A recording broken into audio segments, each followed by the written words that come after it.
Hi guys, ನಾವು ಇವತ್ತಿನ lecture series ಅಲ್ಲಿ ಸೆಕೆಂಡ್ PUC ಬಿಸ್ನೆಸ್ ಸ್ಟಡೀಸ್ ನ 6th ಚಾಪ್ಟರ್ ಆದಂತಹ ಸ್ಟಾಫಿಂಗ್ ಅನ್ನೋ ಚಾಪ್ಟರ್ ನ ಕಂಪ್ಲೀಟ್ ಆಗಿ ಅರ್ಥ ಮಾಡ್ಕೊಳ್ಳೋಣ.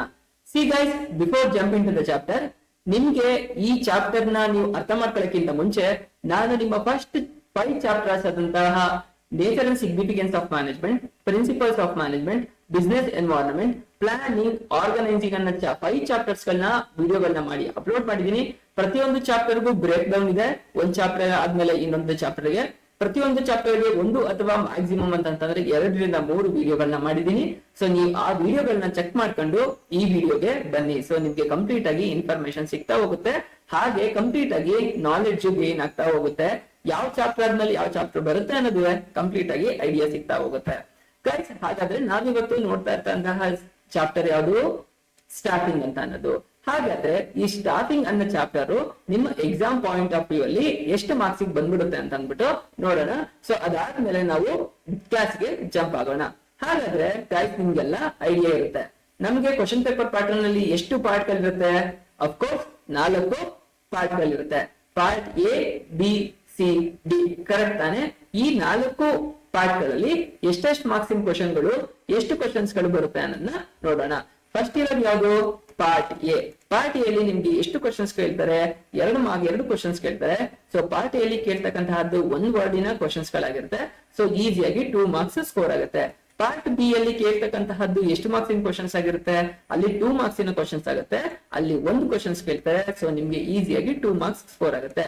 ಪಾರ್ಟ್ ಸಿ ಅಲ್ಲಿ ಕೇಳ್ತಕ್ಕಂತಹ ಕ್ವಶನ್ಸ್ ಗಳು ಎಷ್ಟು ಮಾರ್ಕ್ಸ್ ಇನದಾಗಿರುತ್ತೆ? 4 ಮಾರ್ಕ್ಸ್ ಇನದಾಗಿರುತ್ತೆ. ಇಲ್ಲಿ 1 ಕ್ವಶನ್ಸ್ ಕೊಡ್ತಾರೆ, 4 ಮಾರ್ಕ್ಸ್ ಅನ್ನ ಈಸಿಯಾಗಿ ಸ್ಕೋರ್ ಮಾಡಾಗಿದೆ. ಫೈನಲ್ ಆಗಿ ಇರ್ತಕ್ಕಂತಹದ್ದು ಯಾವುದು? Part D. ಪಾರ್ಟ್ ಡಿ ಅಲ್ಲಿ ಕೇಳ್ತಕ್ಕಂತಹದ್ದು ಎಷ್ಟು ಮಾರ್ಕ್ಸ್ ಇನ ಕ್ವಶನ್ ಆಗಿರುತ್ತೆ? ಅಫ್ಕೋರ್ಸ್ 8 ಮಾರ್ಕ್ಸ್ ಇನ ಕ್ವಶನ್ ಆಗಿರುತ್ತೆ. 8 ಮಾರ್ಕ್ಸ್ ಇನ ಕ್ವಶನ್ 1 ಕೇಳ್ತಾರೆ, ಕರೆಕ್ಟ್ ಆಗಿ ಆನ್ಸರ್ ಮಾಡಿದ್ರೆ ನಿಮ್ಗೆ 8 ಮಾರ್ಕ್ಸ್ ಸ್ಕೋರ್ ಆಗುತ್ತೆ. ಹಾಗಾದ್ರೆ ಈ ಚಾಪ್ಟರ್ ಇಂದ ಎಷ್ಟು ಕ್ವಶನ್ ನ ಕೇಳ್ತಾ ಇದ್ರೆ? ಟೋಟಲ್ 3 ಕ್ವಶನ್ಸ್ ಗಳನ್ನ ಕೇಳ್ತಾ ಇದ್ರೆ. ಸೊ ಈಸಿಯಾಗಿ ನೀವು ಎಷ್ಟು ಮಾರ್ಕ್ಸ್? 16 ಮಾರ್ಕ್ಸ್ ಅನ್ನ ಸ್ಕೋರ್ ಮಾಡಬಹುದಾಗಿದೆ. ಎಷ್ಟು ಕ್ವಶನ್? 5 ಕ್ವಶನ್. ಟೋಟಲ್ 5 ಕ್ವಶನ್ ನ ಅಟೆಂಡ್ ಮಾಡಿದ್ರೆ 16 ಮಾರ್ಕ್ಸ್ ನೀವು ಈಸಿಯಾಗಿ ಸ್ಕೋರ್ ಮಾಡಬಹುದು ಅಂತ ಹೇಳ್ತಿದ್ರೆ. ಸ್ಟಾಫಿಂಗ್ ಅಂತ ಅಂತಂದು ನಿಮಗೆ 16 ಮಾರ್ಕ್ಸ್ ಗೆ ಕವರ್ ಆಗೋದ್ರಿಂದ ಸೊ ಇದು ಇಂಪಾರ್ಟೆಂಟ್ ಟಾಪಿಕ್ ಆಗಿರುತ್ತೆ. ಮೋಸ್ಟ್ ಆಫ್ ದ ಪಾರ್ಟ್ ಅಲ್ಲಿ ನಾವು ಈ ಚಾಪ್ಟರ್ ಅಲ್ಲಿ ನಾವು ಏನ್ ಅರ್ಥ ಮಾಡ್ಕೊಳ್ತೀನಿ, 8 ಮಾರ್ಕ್ಸ್ ಗೆ ಬರ್ತಕ್ಕಂತಹ ಕ್ವಶನ್ಸ್ ಗಳು ವೇಟೇಜ್ ಇರ್ತಕ್ಕಂತಹ ಜಾಸ್ತಿ ಇದೆ. ಸೊ ಕೇರ್ಫುಲ್ ಆಗಿ ಕೇಳ್ತಾ ಹೋಗಿ. ಹಾಗೇನೆ ವೇಟೇಜ್ ಜಾಸ್ತಿ ಇರೋದ್ರಿಂದ ಕ್ಲೀನ್ ಆಗಿ ಅರ್ಥ ಮಾಡ್ಕೊಳ್ಳಿ, ಓಕೆನಾ? ಹಾಗಾದ್ರೆ ನಾವು ಅರ್ಥ ಮಾಡ್ಕೊಳ್ತಾ ಇರ್ತದ ಕಾನ್ಸೆಪ್ಟ್ ಯಾವ್ದು? Chapter staffing. ಏನ್ ಸ್ಟಾಫಿಂಗ್ ಅಂತಂದ್ರೆ ಕನ್ನಡದಲ್ಲಿ ತುಂಬಾ ಈಸಿಯಾಗಿ ಹೇಳ್ತೀನಿ ಅಂತಂದ್ರೆ ಸಿಬ್ಬಂದಿ. ತುಂಬಾ ಇಂಪಾರ್ಟೆಂಟ್. ಒಂದ್ ಕಡೆ ನೋಟ್ ಮಾಡಿಟ್ಕೊಳ್ಳಿ. ಸಿಬ್ಬಂದಿ.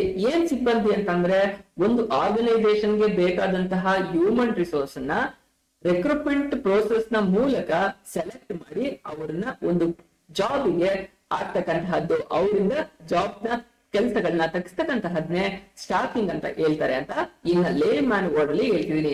ಏನೋ ಯಾವುದೇ ಒಂದು ಆರ್ಗನೈಸೇಷನ್ ಇರ್ಲಿ, ಅದು ದೊಡ್ಡ ಆರ್ಗನೈಸೇಷನ್ ಇರ್ಲಿ, ಚಿಕ್ಕ ಆರ್ಗನೈಸೇಷನ್ ಇರ್ಲಿ, ಯಾವುದೇ ಸೆಕ್ಟರ್ ಆಗಲಿ, ಗವರ್ಮೆಂಟ್ ಸೆಕ್ಟರ್ ಆಗಿರ್ಲಿ, ಪ್ರೈವೇಟ್ ಸೆಕ್ಟರ್ ಆಗಿರ್ಲಿ, ಅಲ್ಲಿ ಅವ್ರದ್ದೊಂದು ಆಬ್ಜೆಕ್ಟಿವ್ ಫುಲ್ಫಿಲ್ ಆಗ್ಬೇಕು ಅಂತಂದ್ರೆ ಏನಿರ್ಬೇಕು? ಅಫ್ಕೋರ್ಸ್ ಅಲ್ಲಿ ಕೆಲಸ ಮಾಡಕ್ಕೆ ಜನ ಇರ್ಬೇಕಾಗತ್ತೆ. ಸೊ ಆ ಜನನ ತಗೊಳ್ತಕ್ಕಂಥದ್ದು ಬೇಕಾದಂತಹ ಅವರ ಕ್ವಾಲಿಫಿಕೇಶನ್, ಸ್ಕಿಲ್ಸ್ ಮತ್ತೆ ಆಬ್ಜೆಕ್ಟಿವ್ಸ್ ಮೇಲೆ ತಗೊಳ್ತಕ್ಕಂತಹದನ್ನೇ ಸ್ಟಾಫಿಂಗ್ ಅಂತ ಕರೀತಾರೆ ಅಂತ ಅಂದ್ಬಿಟ್ಟು ಇನ್ನ ಲೇ ಮ್ಯಾನ್ ವರ್ಡ್ ಅಲ್ಲಿ ಹೇಳಿದೀನಿ. ಈಗ ನೆಕ್ಸ್ಟ್ ಸ್ಲೈಡ್ಸ್ ಗೆ ಜಂಪ್ ಆಗ್ತಾ ಹೋಗೋಣ. ಹಾಗಾದ್ರೆ ಏನ್ ಈ ಸ್ಟಾಫಿಂಗ್ ಅಂತಂದ್ರೆ? Staffing is the managerial function of filling and keeping filler the position in the organization structure. ಏನ್ ಹೇಳ್ತಾ ಇದ್ರೆ, ಪ್ರತಿಯೊಂದು ಆರ್ಗನೈಸೇಷನ್ ಅಲ್ಲೂ ಬೇರೆ ಬೇರೆ ಡಿಪಾರ್ಟ್ಮೆಂಟ್ ಅಲ್ಲಿ ಬೇರೆ ಬೇರೆ ಕೆಲಸಗಳು ಸಿಗ್ತಾ ಹೋಗುತ್ತೆ. ಅಕೌಂಟ್ಸ್ ಡಿಪಾರ್ಟ್ಮೆಂಟ್ ಅಲ್ಲಿ ಆಗಿರ್ಲಿ, ಮಾರ್ಕೆಟಿಂಗ್ ಡಿಪಾರ್ಟ್ಮೆಂಟ್ ಆಗಿರ್ಲಿ, ಪ್ರೊಡಕ್ಷನ್ ಡಿಪಾರ್ಟ್ಮೆಂಟ್ ಅಲ್ಲಿ ಆಗಿರ್ಲಿ, ಪ್ರತಿಯೊಂದು ಡಿಪಾರ್ಟ್ಮೆಂಟ್ ಅಲ್ಲೂ ಒಂದೊಂದು ಪೊಸಿಷನ್ ಗಳು ಇರುತ್ತೆ. ಆ ಪೊಸಿಷನ್ ಗಳು ಟೈಮಿಗೆ ಹೊಸದಾಗಿ ಜನರೇಟ್ ಆಗ್ತಾ ಇರ್ಬೋದು, ಅಥವಾ ಇರ್ತಕ್ಕಂತಹ ಎಂಪ್ಲಾಯಿಗಳು ರಿಟೈರ್ ಆಗಿರ್ಬೋದು, ಅಥವಾ ರಿಸೈನ್ ಮಾಡಿರ್ಬೋದು. ಅಂತ ಟೈಮ್ ಅಲ್ಲಿ ಆ ಪ್ಲೇಸ್ ಏನ್ ಖಾಲಿ ಉಳಿದಿದೆಯಲ್ಲ, ಅಥವಾ ಇರ್ತಕ್ಕಂತಹ ಪ್ಲೇಸ್ ಏನಕ್ಕೆ ಎಂಪ್ಲಾಯ್ಮೆಂಟ್ ಆಪರ್ಚುನಿಟಿ ಇದೆ ಅದನ್ನ ಫಿಲ್ ಮಾಡ್ತಾ ಇರ್ತಕ್ಕಂತಹದ್ನೇ ಸ್ಟಾಫಿಂಗ್ ಪ್ರೋಸೆಸ್ ಅಂತ ಅಂದ್ಬಿಟ್ಟು ಹೇಳ್ತಾ ಇದಾರೆ ಅಂತ ಅರ್ಥ ಆಯ್ತು. ಇನ್ನು ಸಿಂಪಲ್ ಆಗಿ ಹೇಳ್ಬೇಕು ಅಂತಂದ್ರೆ staffing is putting people into job.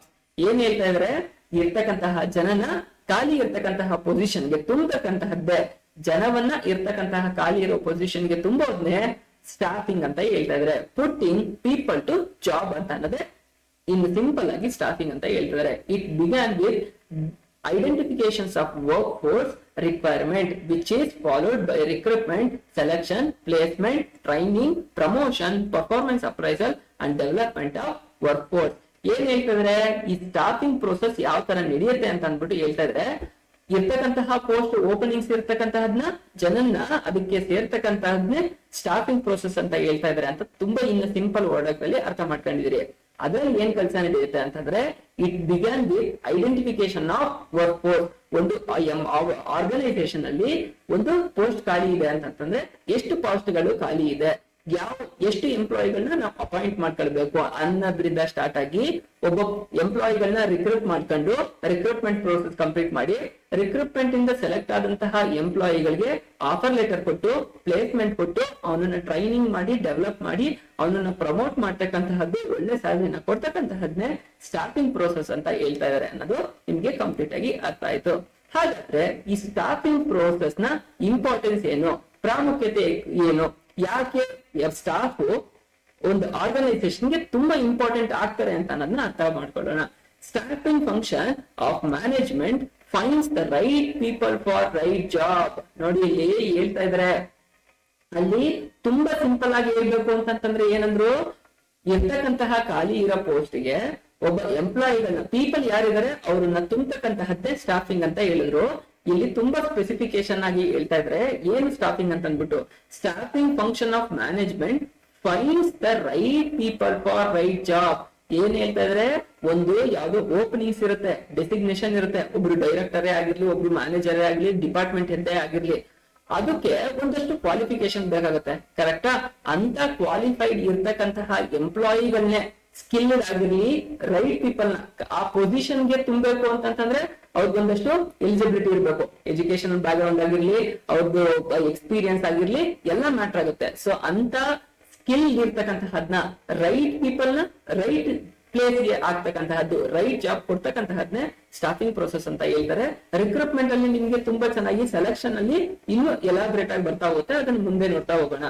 The right people can take the business to the top. ಏನ್ ಮಾಡ್ತಾನೆ, ಒಂದು ಒಳ್ಳೆ ಎಂಪ್ಲಾಯಿಗಳನ್ನ ಅಪಾಯಿಂಟ್ ಮಾಡ್ಕೊಳ್ಳೋದ್ರಿಂದ ಆ ಬಿಸ್ನೆಸ್ ನ ಅವನು ಟಾಪ್ ಮೋಸ್ಟ್ ಪೊಸಿಷನ್ ಗೆ ತಗೋಗ್ಲಿಕ್ಕೆ ಆತ ಪ್ರಯತ್ನ ಪಡ್ತಾನೆ. Proper staffing offers the following benefit to the organisation. ಕೆಳಗೆ ಹೇಳಿರ್ತಕ್ಕಂತಹ ಪಾಯಿಂಟ್ಸ್ ಗಳು ಒಂದು ಎಂಪ್ಲಾಯಿಗಳನ್ನ ಸ್ಟಾಫಿಂಗ್ ಪ್ರೋಸೆಸ್ ನ ಮಾಡ್ಕೊಳ್ಳೋದ್ರಿಂದ ಏನೇನು ಅಡ್ವಾಂಟೇಜ್ ಆಗುತ್ತೆ, ಇಂಪಾರ್ಟೆನ್ಸ್ ಗಳು ಏನು ಅನ್ನೋದನ್ನ ನಾವು ಅರ್ಥ ಮಾಡ್ಕೊಳ್ತಾ ಹೋಗೋಣ. ಸೊ ಫಸ್ಟ್ ಪಾಯಿಂಟ್ ನಿಮ್ಗೆ ಏನ್ ಹೇಳುತ್ತೆ, ಫಸ್ಟ್ ಪಾಯಿಂಟ್ ಏನಿರುತ್ತೆ, ಫೈಂಡಿಂಗ್ ಎಫಿಷಿಯಂಟ್ ವರ್ಕ್ ಫೋರ್ಸ್. ಏನ್ ಹೇಳ್ತಾ ಇದ್ರೆ ಎಫಿಷಿಯಂಟ್ ವರ್ಕ್ ಫೋರ್ಸ್ ಅಂತಂದ್ರೆ, ಸ್ಟಾಫಿಂಗ್ ಅಲ್ಲಿ ಸ್ಟಾಫಿಂಗ್ ನ ಇಂಪಾರ್ಟೆನ್ಸ್ ಅಲ್ಲಿ ಫಸ್ಟ್ ಪಾಯಿಂಟ್ ಏನೇ ಇದಾಗಿದೆ. ಏನಂತಂದ್ರೆ, ಒಂದು ಕೆಲ್ಸಕ್ಕೆ ಬೇಕಾದಂತಹ ಒಂದು ಒಳ್ಳೆ ಎಂಪ್ಲಾಯಿಗಳನ್ನ ಅಪಾಯಿಂಟ್ ಮಾಡ್ಕೊಳ್ಳೋದ್ರಿಂದ ಒಂದು ತುಂಬಾ ಚೆನ್ನಾಗಿ ಎಫೆಕ್ಟಿವ್ ಆಗಿ ಒಂದು ಕೆಲಸ ಆಗುತ್ತೆ ಅಂತ ಹೇಳ್ತಾ ಇದಾರೆ. ಹಾಗಾಗಿ ಫಸ್ಟ್ ಇಂಪಾರ್ಟೆಂಟ್ ಸ್ಟಾಫಿಂಗ್ ಏನು, ಫೈಂಡಿಂಗ್ ಎಫಿಷಿಯಂಟ್ ವರ್ಕರ್. ಒಂದು ಒಳ್ಳೆ ಕೆಲಸದಿಂದ, ಒಂದು ಒಳ್ಳೆ ವರ್ಕರ್ ಇಂದ ಕೆಲಸಗಳು ತುಂಬಾ ಚೆನ್ನಾಗಿ ಆಗುತ್ತೆ ಅಂತ ಅಂದ್ಬಿಟ್ಟು ಹೇಳ್ತಾ ಇದ್ರೆ. ಸೊ ಇನ್ನು ಎರಡನೇದು ಏನ್ ಹೇಳ್ತಾ ಇದ್ರೆ, ಇನ್ಕ್ರೀಸ್ ಪ್ರೊಡಕ್ಟಿವಿಟಿ. ಒಂದು ಒಳ್ಳೆ ಅಪಾಯಿಂಟ್ಗಳನ್ನ ಎಂಪ್ಲಾಯಿನ ಅಪಾಯಿಂಟ್ ಮಾಡ್ಕೊಳ್ಳೋದ್ರಿಂದ ಅಫ್ಕೋರ್ಸ್ ಸ್ಕಿಲ್ಡ್ ಆಗಿರೋರು ಬೇಕು ಅಂತಂದಾಗ ಅವರು ಪೇನ ಜಾಸ್ತಿ ಮಾಡ್ಬೇಕಾಗತ್ತೆ, ಕರೆಕ್ಟಾ? ಅನ್ಸ್ಕಿಲ್ಡ್ ಇತ್ತು ಅಂತಂದ್ರೆ ಅವ್ರಿಗೆ ಟ್ರೈನಿಂಗ್ ಅಂಡ್ ಡೆವಲಪ್ಮೆಂಟ್ ಗೆ ಇನ್ವೆಸ್ಟ್ ಮಾಡ್ಬೇಕಾಗತ್ತೆ. ಬಟ್ ಸ್ಕಿಲ್ಡ್ ಯಾರಿರ್ತಾರೆ ಅವ್ರಿಗೆ ಪೇಮೆಂಟ್ ನ ಜಾಸ್ತಿ ಕೊಡ್ಬೇಕಾಗತ್ತೆ. ಯಾವಾಗ ಸ್ಕಿಲ್ಡ್ ಇರತಕ್ಕಂತಹ ಎಂಪ್ಲಾಯಿಗಳನ್ನ ಅಪಾಯಿಂಟ್ ಮಾಡ್ಕೊಳ್ತಾರೆ ಜಾಸ್ತಿ ಕೊಟ್ಬಿಟ್ಟು, ಅವರು ಕೆಲಸಗಳನ್ನ ತುಂಬಾ ಚೆನ್ನಾಗಿ ಮಾಡ್ತಾರೆ. ಸೊ ಹಾಗಾಗಿ ಆ ಪ್ರೊಡಕ್ಟಿವಿಟಿ, ಅವ್ರು ಮಾಡ್ತಕ್ಕಂತಹ ಕೆಲಸದಲ್ಲಿ ಕ್ವಾಲಿಟಿ, ಈಗ ಮ್ಯಾನುಫ್ಯಾಕ್ಚರಿಂಗ್ ಸೆಕ್ಟರ್ ಅಲ್ಲಿ ಇದಾರೆ ಅಂತಂದ್ರೆ, ಈಗ ಏನು ಸ್ಕಿಲ್ಡ್ ಇರ್ತಕ್ಕಂತಹ ಎಂಪ್ಲಾಯಿ ದಿನಕ್ಕೆ ಒಂದು 5 ಪ್ರಾಡಕ್ಟ್ ಮಾಡ್ತಾರೆ ಅಂತಂದ್ರೆ, ಅದೇ ಸ್ಕಿಲ್ಡ್ ಇರ್ತಕ್ಕಂತಹ ಅನ್ಸ್ಕಿಲ್ಡ್ ಇರ್ತಕ್ಕಂತಹ ಎಂಪ್ಲಾಯಿ ಒಂದು 5 ಮಾಡ್ತಾನೆ ಅಂತಂದ್ರೆ, ಸ್ಕಿಲ್ಡ್ ಇರೋ ಎಂಪ್ಲಾಯಿ 8 to 10 ತನಕ ಟಾರ್ಗೆಟ್ ಗಳನ್ನ ಅಚೀವ್ ಮಾಡ್ತಾ ಹೋಗ್ತಾನೆ. ಸೊ ಹಾಗಾಗಿ ಒಂದು ಸ್ಟಾಫಿಂಗ್ ನ ಇಂಪಾರ್ಟೆನ್ಸ್ ಏನು ಅಂತಂದ್ರೆ, ಪ್ರೊಡಕ್ಟಿವಿಟಿನ ಇನ್ಕ್ರೀಸ್ ಮಾಡ್ತಕ್ಕಂಥದ್ದು ಆಗಿರುತ್ತೆ ಅಂತ ಅಂದ್ಬಿಟ್ಟು ಹೇಳ್ತಾ ಇದಾರೆ. ಏನು ಮೂರನೇ ಪಾಯಿಂಟ್, ಮೇಂಟೈನ್ ಹಾರ್ಮೋನಿ. ಹಾರ್ಮೋನಿ ಅಂತಂದ್ರೇನು, ಸಾಮರಸ್ಯ ಅಂತ ಅಂದ್ಬಿಟ್ಟು. ಏನ್ ಸಾಮರಸ್ಯ ಅಂತಂದ್ರೆ ಒಂದು ಆರ್ಗನೈಸೇಷನ್ ಅಲ್ಲಿ ಬೇರೆ ಬೇರೆ ಡಿಪಾರ್ಟ್ಮೆಂಟ್ ಗಳು ಇರ್ತಾ ಹೋಗುತ್ತೆ.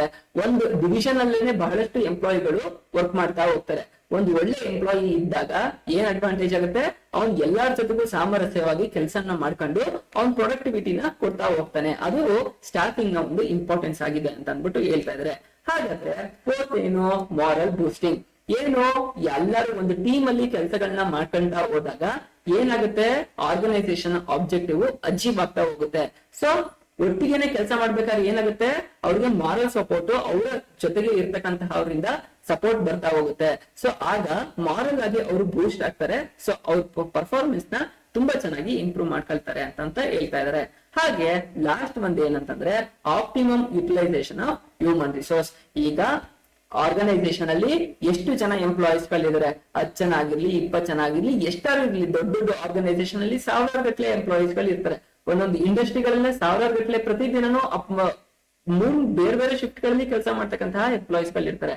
ಸೊ ಅಂತ ಟೈಮ್ ಅಲ್ಲಿ ಇರ್ತಕ್ಕಂತಹ ಹ್ಯೂಮನ್ ರಿಸೋರ್ಸ್ ನ ಎಫೆಕ್ಟಿವ್ ಆಗಿ ಯುಟಿಲೈಸ್ ಮಾಡ್ಕೊಳ್ಳಕ್ಕೆ ಸ್ಟಾಫಿಂಗ್ ಪ್ರೋಸೆಸ್ ಇಂಪಾರ್ಟೆನ್ಸ್ ಆಗುತ್ತೆ ಅಂತ ಅಂದ್ಬಿಟ್ಟು ಹೇಳ್ತಾ ಇದಾರೆ. ಸೊ ಇದು ಇಂಪಾರ್ಟೆನ್ಸ್ ಆಫ್ ಸ್ಟಾಫಿಂಗ್ ನ ಇಂಪಾರ್ಟೆನ್ಸ್ ಆಗಿದೆ ಅಂತ ಅಂದ್ಬಿಟ್ಟು ಕಂಪ್ಲೀಟ್ ಆಗಿ ಗೊತ್ತಾಯ್ತು. ಈಗ ನಾವು ಸ್ಟಾಫಿಂಗ್ ಅಂತ ಅಂದ್ಬಿಟ್ಟು ಕರಿತಾ ಇದೀವಿ. ಈ ಸ್ಟಾಫಿಂಗ್ ಅಂತ ಅನ್ನೋದು ಯಾವ್ದ್ರ ಅಂಡರ್ ಅಲ್ಲಿ ಬರುತ್ತೆ ಅಂತಂದ್ರೆ ಹ್ಯೂಮನ್ ರಿಸೋರ್ಸ್ ಮ್ಯಾನೇಜ್ಮೆಂಟ್. ಒಂದು ಇಡೀ ಆರ್ಗನೈಸೇಷನ್ ಅಚೀವ್ ಮಾಡ್ಬೇಕು ಅಂತಂದ್ರೆ ಅಲ್ಲಿ ವರ್ಕರ್ಸ್ ಬೇಕಾಗ್ತಾರೆ, ಎಂಪ್ಲಾಯೀಸ್ ಗಳು ಬೇಕಾಗ್ತಾರೆ, ಸ್ಟಾಫ್ ಬೇಕಾಗ್ತಾರೆ. ಅಂತ ಎಂಪ್ಲಾಯಿಗಳನ್ನ ಸ್ಟಾಫಿಂಗ್ ಪ್ರೋಸೆಸ್ ಬರ್ತಕ್ಕಂತಹದ್ದು ಯಾವ್ದ್ರ ಅಂಡರಲ್ಲಿ, ಹ್ಯೂಮನ್ ರಿಸೋರ್ಸ್ ಮ್ಯಾನೇಜ್ಮೆಂಟ್ ಅಂತ ಅನ್ನೋದು. ಹ್ಯೂಮನ್ ಇತ್ತು ಅಂತಂದ್ರೆ ಮಾತ್ರನೇ ಸ್ಟಾಫಿಂಗ್ ಪ್ರೋಸೆಸ್ ಮಾಡ್ಲಿಕ್ಕೆ ಆಗುತ್ತಾನೆ. ಹ್ಯೂಮನ್ ಇಂದ ಹೋಗಿದ್ರೆ ಮಾಡಕ್ಕಾಗ್ತಿತ್ತ. ಹಾಗಾಗಿ ಹ್ಯೂಮನ್ ರಿಸೋರ್ಸ್ ಅಂಡರ್ ಅಲ್ಲಿ ಬರ್ತಕ್ಕಂತಹ ಸ್ಟಾಫಿಂಗ್ ಪ್ರೋಸೆಸ್ ಅಲ್ಲಿ ಬರ್ತಕ್ಕಂತಹ ಏನೇನೋ ಪಾಯಿಂಟ್ಸ್ ಗಳು ಅದನ್ನ ಕಂಪ್ಲೀಟ್ ಆಗಿ ನೋಡ್ಕೊಳ್ಳೋಣ ಗೈಸ್. ಇದು ನಿಮ್ಗೆ ಎಕ್ಸಾಮ್ಗೆ explain the staffing as a part of human resource ಅಂತ ಅಂದ್ಬಿಟ್ಟು ಏನೋ ಕೇಳೋದಿಲ್ಲ. ಬಟ್ ನಿಮ್ಗೆ ಇದು NCERT ಟೆಕ್ಸ್ಟ್ ಬುಕ್ ಅಲ್ಲಿ ಇದೆ. ಸೊ ನಿಮ್ಗೆ ಐಡಿಯಾ ಇರ್ಲಿ ಒಂದ್ ಸ್ವಲ್ಪ ಏನ್ ಇನ್ಫಾರ್ಮೇಶನ್ ಅಂತ ಅಂದ್ಬಿಟ್ರೆ, ಇದು ಪ್ರತಿಯೊಂದು ರಿಕ್ರೂಟ್ಮೆಂಟ್ ಅನಲೈಸಿಂಗ್ ಜಾಬ್ ಅಂತ ಇದೆಯಲ್ಲ, ಇದು ಕಂಪ್ಲೀಟ್ ಆಗಿ ನೆಕ್ಸ್ಟ್ ಎಕ್ಸ್ಪ್ಲೈನ್ ಮಾಡ್ತಾ ಹೋಗ್ತೀನಿ. ಸೊ ಈಗ ನಾನು ಜಸ್ಟ್ ಬ್ರೀಫಿಂಗ್ ಕೊಟ್ಬಿಡ್ತೀನಿ, ಯಾಕಂದ್ರೆ ಪ್ರತಿಯೊಂದು ನೆಕ್ಸ್ಟ್ ಪಾಯಿಂಟ್ ಗಳನ್ನ ನಾನು ಎಲಾಬ್ರೇಟ್ ಆಗಿ ಎಕ್ಸ್ಪ್ಲೈನ್ ಮಾಡ್ತೀನಿ. ಓಕೆನಾ. Staffing as a part of human resource ಏನ್ ಹೇಳ್ತಾ ಇದ್ರೆ, ಸ್ಟಾಫಿಂಗ್ ಅಂತ ಅನ್ನೋದು ಹ್ಯೂಮನ್ ರಿಸೋರ್ಸ್ ಮ್ಯಾನೇಜ್ಮೆಂಟ್ ನ ಒಂದು ಪಾರ್ಟ್ ಆಗಿದೆ ಅಂತ ಅಂದ್ಬಿಟ್ಟು ಹೇಳ್ತಾ ಇದ್ರೆ. ಹಾಗಾದ್ರೆ ಹ್ಯೂಮನ್ ರಿಸೋರ್ಸ್ ಅಲ್ಲಿ ಏನೇನ್ ಕೆಲಸಗಳಿರುತ್ತೆ, recruitment is searching of qualified person people. ಒಂದು ಎಂಪ್ಲಾಯ್ಮೆಂಟ್ ಗೆ ಬೇಕಾದಂತಹ ಒಂದು ಕ್ವಾಲಿಫೈಡ್ ಪರ್ಸನ್ ನ ಸೆಲೆಕ್ಟ್ ಮಾಡ್ತಕ್ಕಂತಹದ್ನೇ ರಿಕ್ರೂಟ್ಮೆಂಟ್ ಅಂತ ಹೇಳ್ತಾ ಇದ್ದಾರೆ.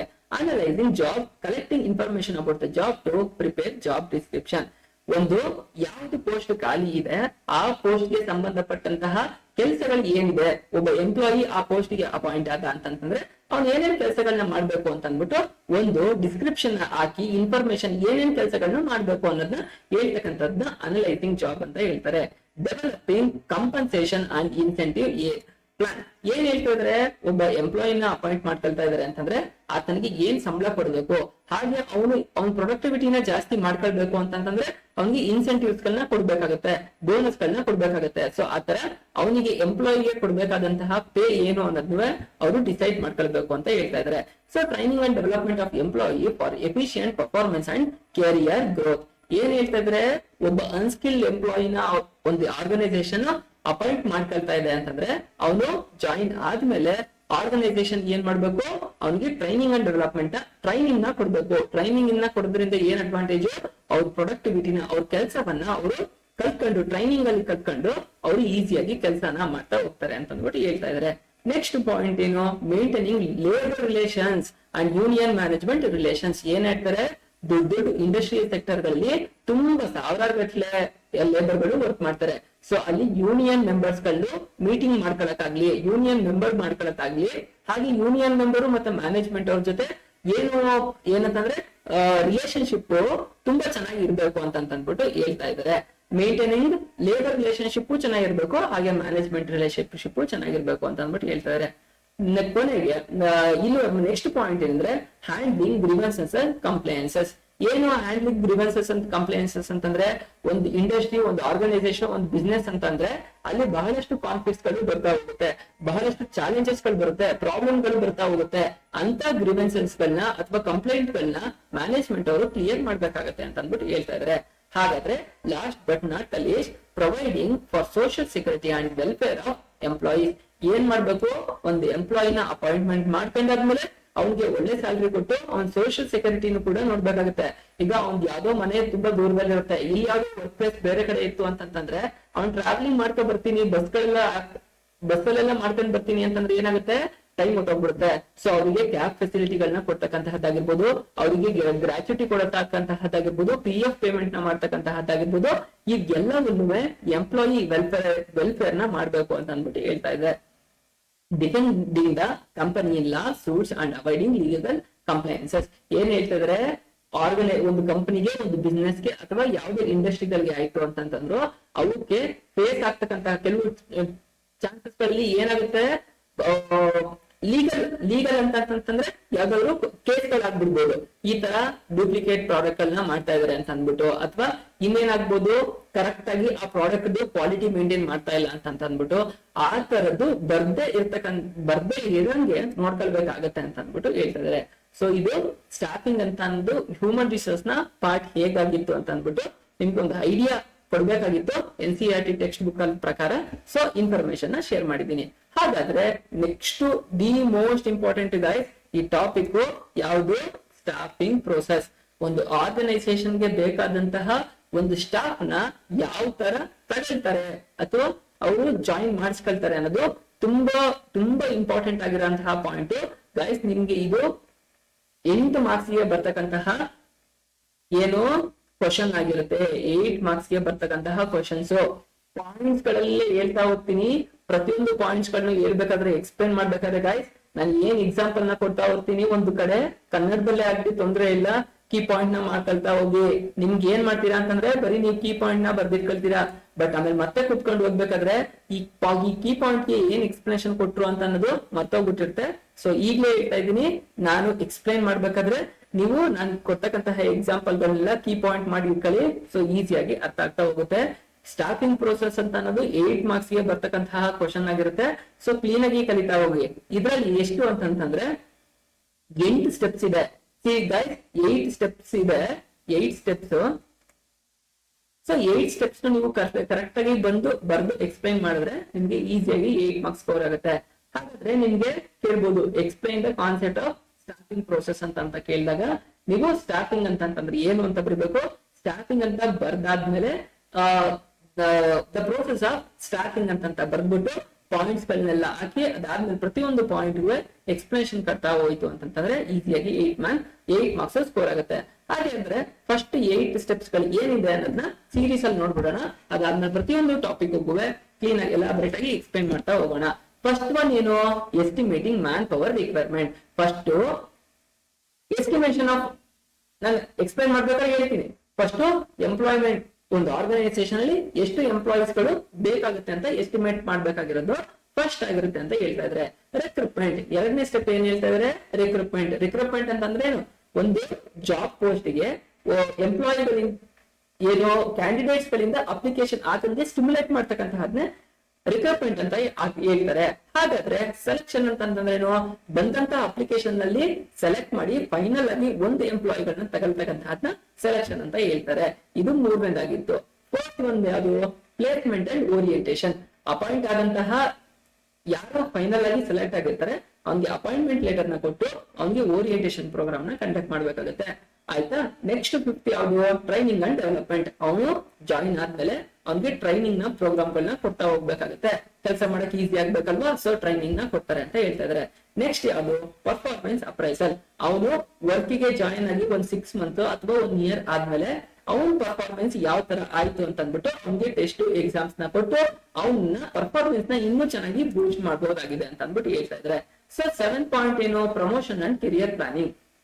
ಒಬ್ಬ ಎಂಪ್ಲಾಯಿ ತುಂಬಾ ಎಫೆಕ್ಟಿವ್ ಆಗಿ ಎಫಿಷಿಯಂಟ್ ಆಗಿ ವರ್ಕ್ ಮಾಡ್ತಾ ಇದ್ದ, ಅವನು ಪರ್ಫಾರ್ಮೆನ್ಸ್ ಎಲ್ಲ ತುಂಬಾ ಚೆನ್ನಾಗಿದೆ ಅಂತಂದ್ರೆ at the end of 1 year 2 years ಅಥವಾ 3 years ಎಷ್ಟೇ ಆಗ್ಲಿ, ಅವನು ಬೇಸ್ಡ್ ಆನ್ ಹಿಸ್ ಸ್ಕಿಲ್ಸ್ ಈ ಕ್ಯಾನ್ ಪ್ರಮೋಟೆಡ್ ಇಂಟು ಏನು ಹೈಯರ್ ಪೊಸಿಷನ್. ಒಬ್ಬ ಎಂಪ್ಲಾಯಿ ಒಂದು ಮಿಡಲ್ ಲೆವೆಲ್ ಅಲ್ಲೇ ಇರ್ಲಿ, ಆತನ್ನ ಹೈಯರ್ ಪೋಸ್ಟ್ ಗೆ ಕಳಿಸ್ಕೊಡೋದಾಗಿದೆ, ಪ್ರಮೋಷನ್ ನ ಮಾಡಬಹುದಾಗಿದೆ ಅಂತ ಅಂದ್ಬಿಟ್ಟು ಹೇಳ್ತಾ ಇದ್ರೆ. ಹಾಗೆ ಫೈನಲ್ ಏನಂತಂದ್ರೆ ಅಪಾಯಿಂಟ್ ಆದಂತಹ ಎಂಪ್ಲಾಯಿಗಳಿಗೆ ಒಳ್ಳೆ ಕಾಂಪನ್ಸೇಷನ್ ಕೊಟ್ರೆ ಮಾತ್ರ ಅವ್ರು ಉಳ್ಕೊಳ್ತಾರೆ. So compensation is also a part of staffing process ಅಂತ ಅಂದ್ಬಿಟ್ಟು ಹೇಳ್ತಾ ಇದಾರೆ. ಹಾಗಾದ್ರೆ ನಿಮ್ಗೀಗ 8 ಸ್ಟೆಪ್ಸ್ ಆಫ್ ಸ್ಟಾಫಿಂಗ್ ಪ್ರೋಸೆಸ್ ಏನು ಅನ್ನೋದು ಗೊತ್ತಾಯ್ತು. ಈಗ ಕಂಪ್ಲೀಟ್ ಆಗಿ ಅರ್ಥ ಮಾಡ್ಕೊಳ್ತಾ ಹೋಗೋಣ 1 by 1 ಏನು ಅಂತಂದ್ಬಿಟ್ಟು. Estimating man power requirement. ಏನ್ ಎಸ್ಟಿಮೇಟಿಂಗ್? ಒಂದು ಆರ್ಗನೈಸೇಷನ್ ಅಲ್ಲಿ ಬೇರೆ ಬೇರೆ ಡಿಪಾರ್ಟ್ಮೆಂಟ್ ಗಳು ಇರ್ತಾ ಹೋಗುತ್ತೆ. ಬೇರೆ ಬೇರೆ ಡಿಪಾರ್ಟ್ಮೆಂಟ್ ಅಲ್ಲಿ ಒಬ್ಬ ಎಂಪ್ಲಾಯಿ ರಿಟೈರ್ಡ್ ಆಗಿರ್ಬೋದು, ಅಥವಾ ಇನ್ನೊಬ್ಬ ಎಂಪ್ಲಾಯಿ ರಿಸೈನ್ ಮಾಡಿರ್ಬೋದು ಕೆಲಸಕ್ಕೆ, ಅಥವಾ ಹೊಸ ಆರ್ಗನೈಸೇಷನ್ ಆಗಿರ್ಬೋದು. ಆ ಆರ್ಗನೈಸೇಷನ್ಗೆ ಏನ್ ಬೇಕಾಗುತ್ತೆ? ಸ್ಟಾಫ್ ಬೇಕಾಗುತ್ತೆ. ಸ್ಟಾಫ್ ಅಂತಂತಂದ್ರೆ ಏನು? ಒಂದು ಕೆಲ್ಸನ ಈಗ 2-3 ಕೆಲಸನ ಒಬ್ಬನೇ ಮಾಡಕ್ಕಾಗತ್ತಾ? ಖಂಡಿತ ಮಾಡಕ್ಕಾಗಂಗಿಲ್ಲ. ಸೊ ಒಬ್ಬ ಎಂಪ್ಲಾಯಿ ಎಷ್ಟು ಕೆಲಸ ಮಾಡ್ತಾನೆ ಅಂತ ಅಂದ್ಬಿಟ್ಟು ಹ್ಯೂಮನ್ ರಿಸೋರ್ಸ್ ಮ್ಯಾನೇಜ್ಮೆಂಟ್ ಅಲ್ಲಿ ಇರ್ತಕ್ಕಂತಹ ಅವರು ಎಸ್ಟಿಮೇಟ್ ಮಾಡ್ಬೇಕಾಗತ್ತೆ. ಅವನು ಏನೇನ್ ಕೆಲಸಗಳನ್ನ ಮಾಡ್ಬೇಕು, ಹಾಗೆ ಅವ್ನು ಬಂದಿದ್ರಿಂದ ಹೋಗೋ ತನಕ ಏನೇನ್ ಕೆಲಸಗಳನ್ನ ಮಾಡ್ಬೋದು ಅಂತ ಅವ್ರು ಐಡಿಯಾ ಇಟ್ಕೊಂಡೇನೆ ಅವರು ಎಷ್ಟು ಬೇಕು ಅಂತ ಅಂದ್ಬಿಟ್ಟು ಎಂಪ್ಲಾಯಿಗಳು ಯಾವ್ಯಾವ ಡಿಪಾರ್ಟ್ಮೆಂಟ್ ಎಷ್ಟು ಬೇಕು ಅಂತ ಅಂದ್ಬಿಟ್ಟು ಹ್ಯೂಮನ್ ರಿಸೋರ್ಸ್ ಮ್ಯಾನೇಜ್ಮೆಂಟ್ ಅವರು, HR ಡಿಪಾರ್ಟ್ಮೆಂಟ್ ಅವರು ಅದನ್ನ ಡಿಸೈಡ್ ಮಾಡ್ಕೊಳ್ತಾರೆ. ಫಸ್ಟ್ ಸ್ಟೆಪ್ ಏನಿದೆ, ಆರ್ಗನೈಸೇಷನ್ಗೆ ಬೇಕಾದಂತಹ ಎಂಪ್ಲಾಯೀಸ್ ಗಳದ್ದು ಮ್ಯಾನ್ ಪವರ್ ರಿಕ್ವೈರ್ಮೆಂಟ್ ಎಷ್ಟಿದೆ ಅದನ್ನ ಚೆಕ್ ಮಾಡ್ಬೇಕು ಅಂತ ಅಂದ್ಬಿಟ್ಟು ಹೇಳ್ತಾ ಇದ್ದಾರೆ. ಅರ್ಥ ಆಯ್ತಾ? ಸೊ ನಿಮಗೆ ಅರ್ಥ ಆಯ್ತು ಅಂತ ಅನ್ಕೊಳ್ತೀನಿ. ಇದು ಇಂಪಾರ್ಟೆಂಟ್ ಆಗಿ ಹೇಳಿದಿನಲ್ಲ, 8 ಮಾರ್ಕ್ಸ್ ಗೆ ಬರ್ತಕ್ಕಂತಹದ್ದು. ಕೇರ್ಫುಲ್ ಆಗಿ ಅರ್ಥ ಮಾಡ್ಕೊ ಹೋಗಿ. ಎರಡನೇ ಪಾಯಿಂಟ್ ಏನ್ ಹೇಳುತ್ತೆ? ರಿಕ್ರೂಟ್ಮೆಂಟ್.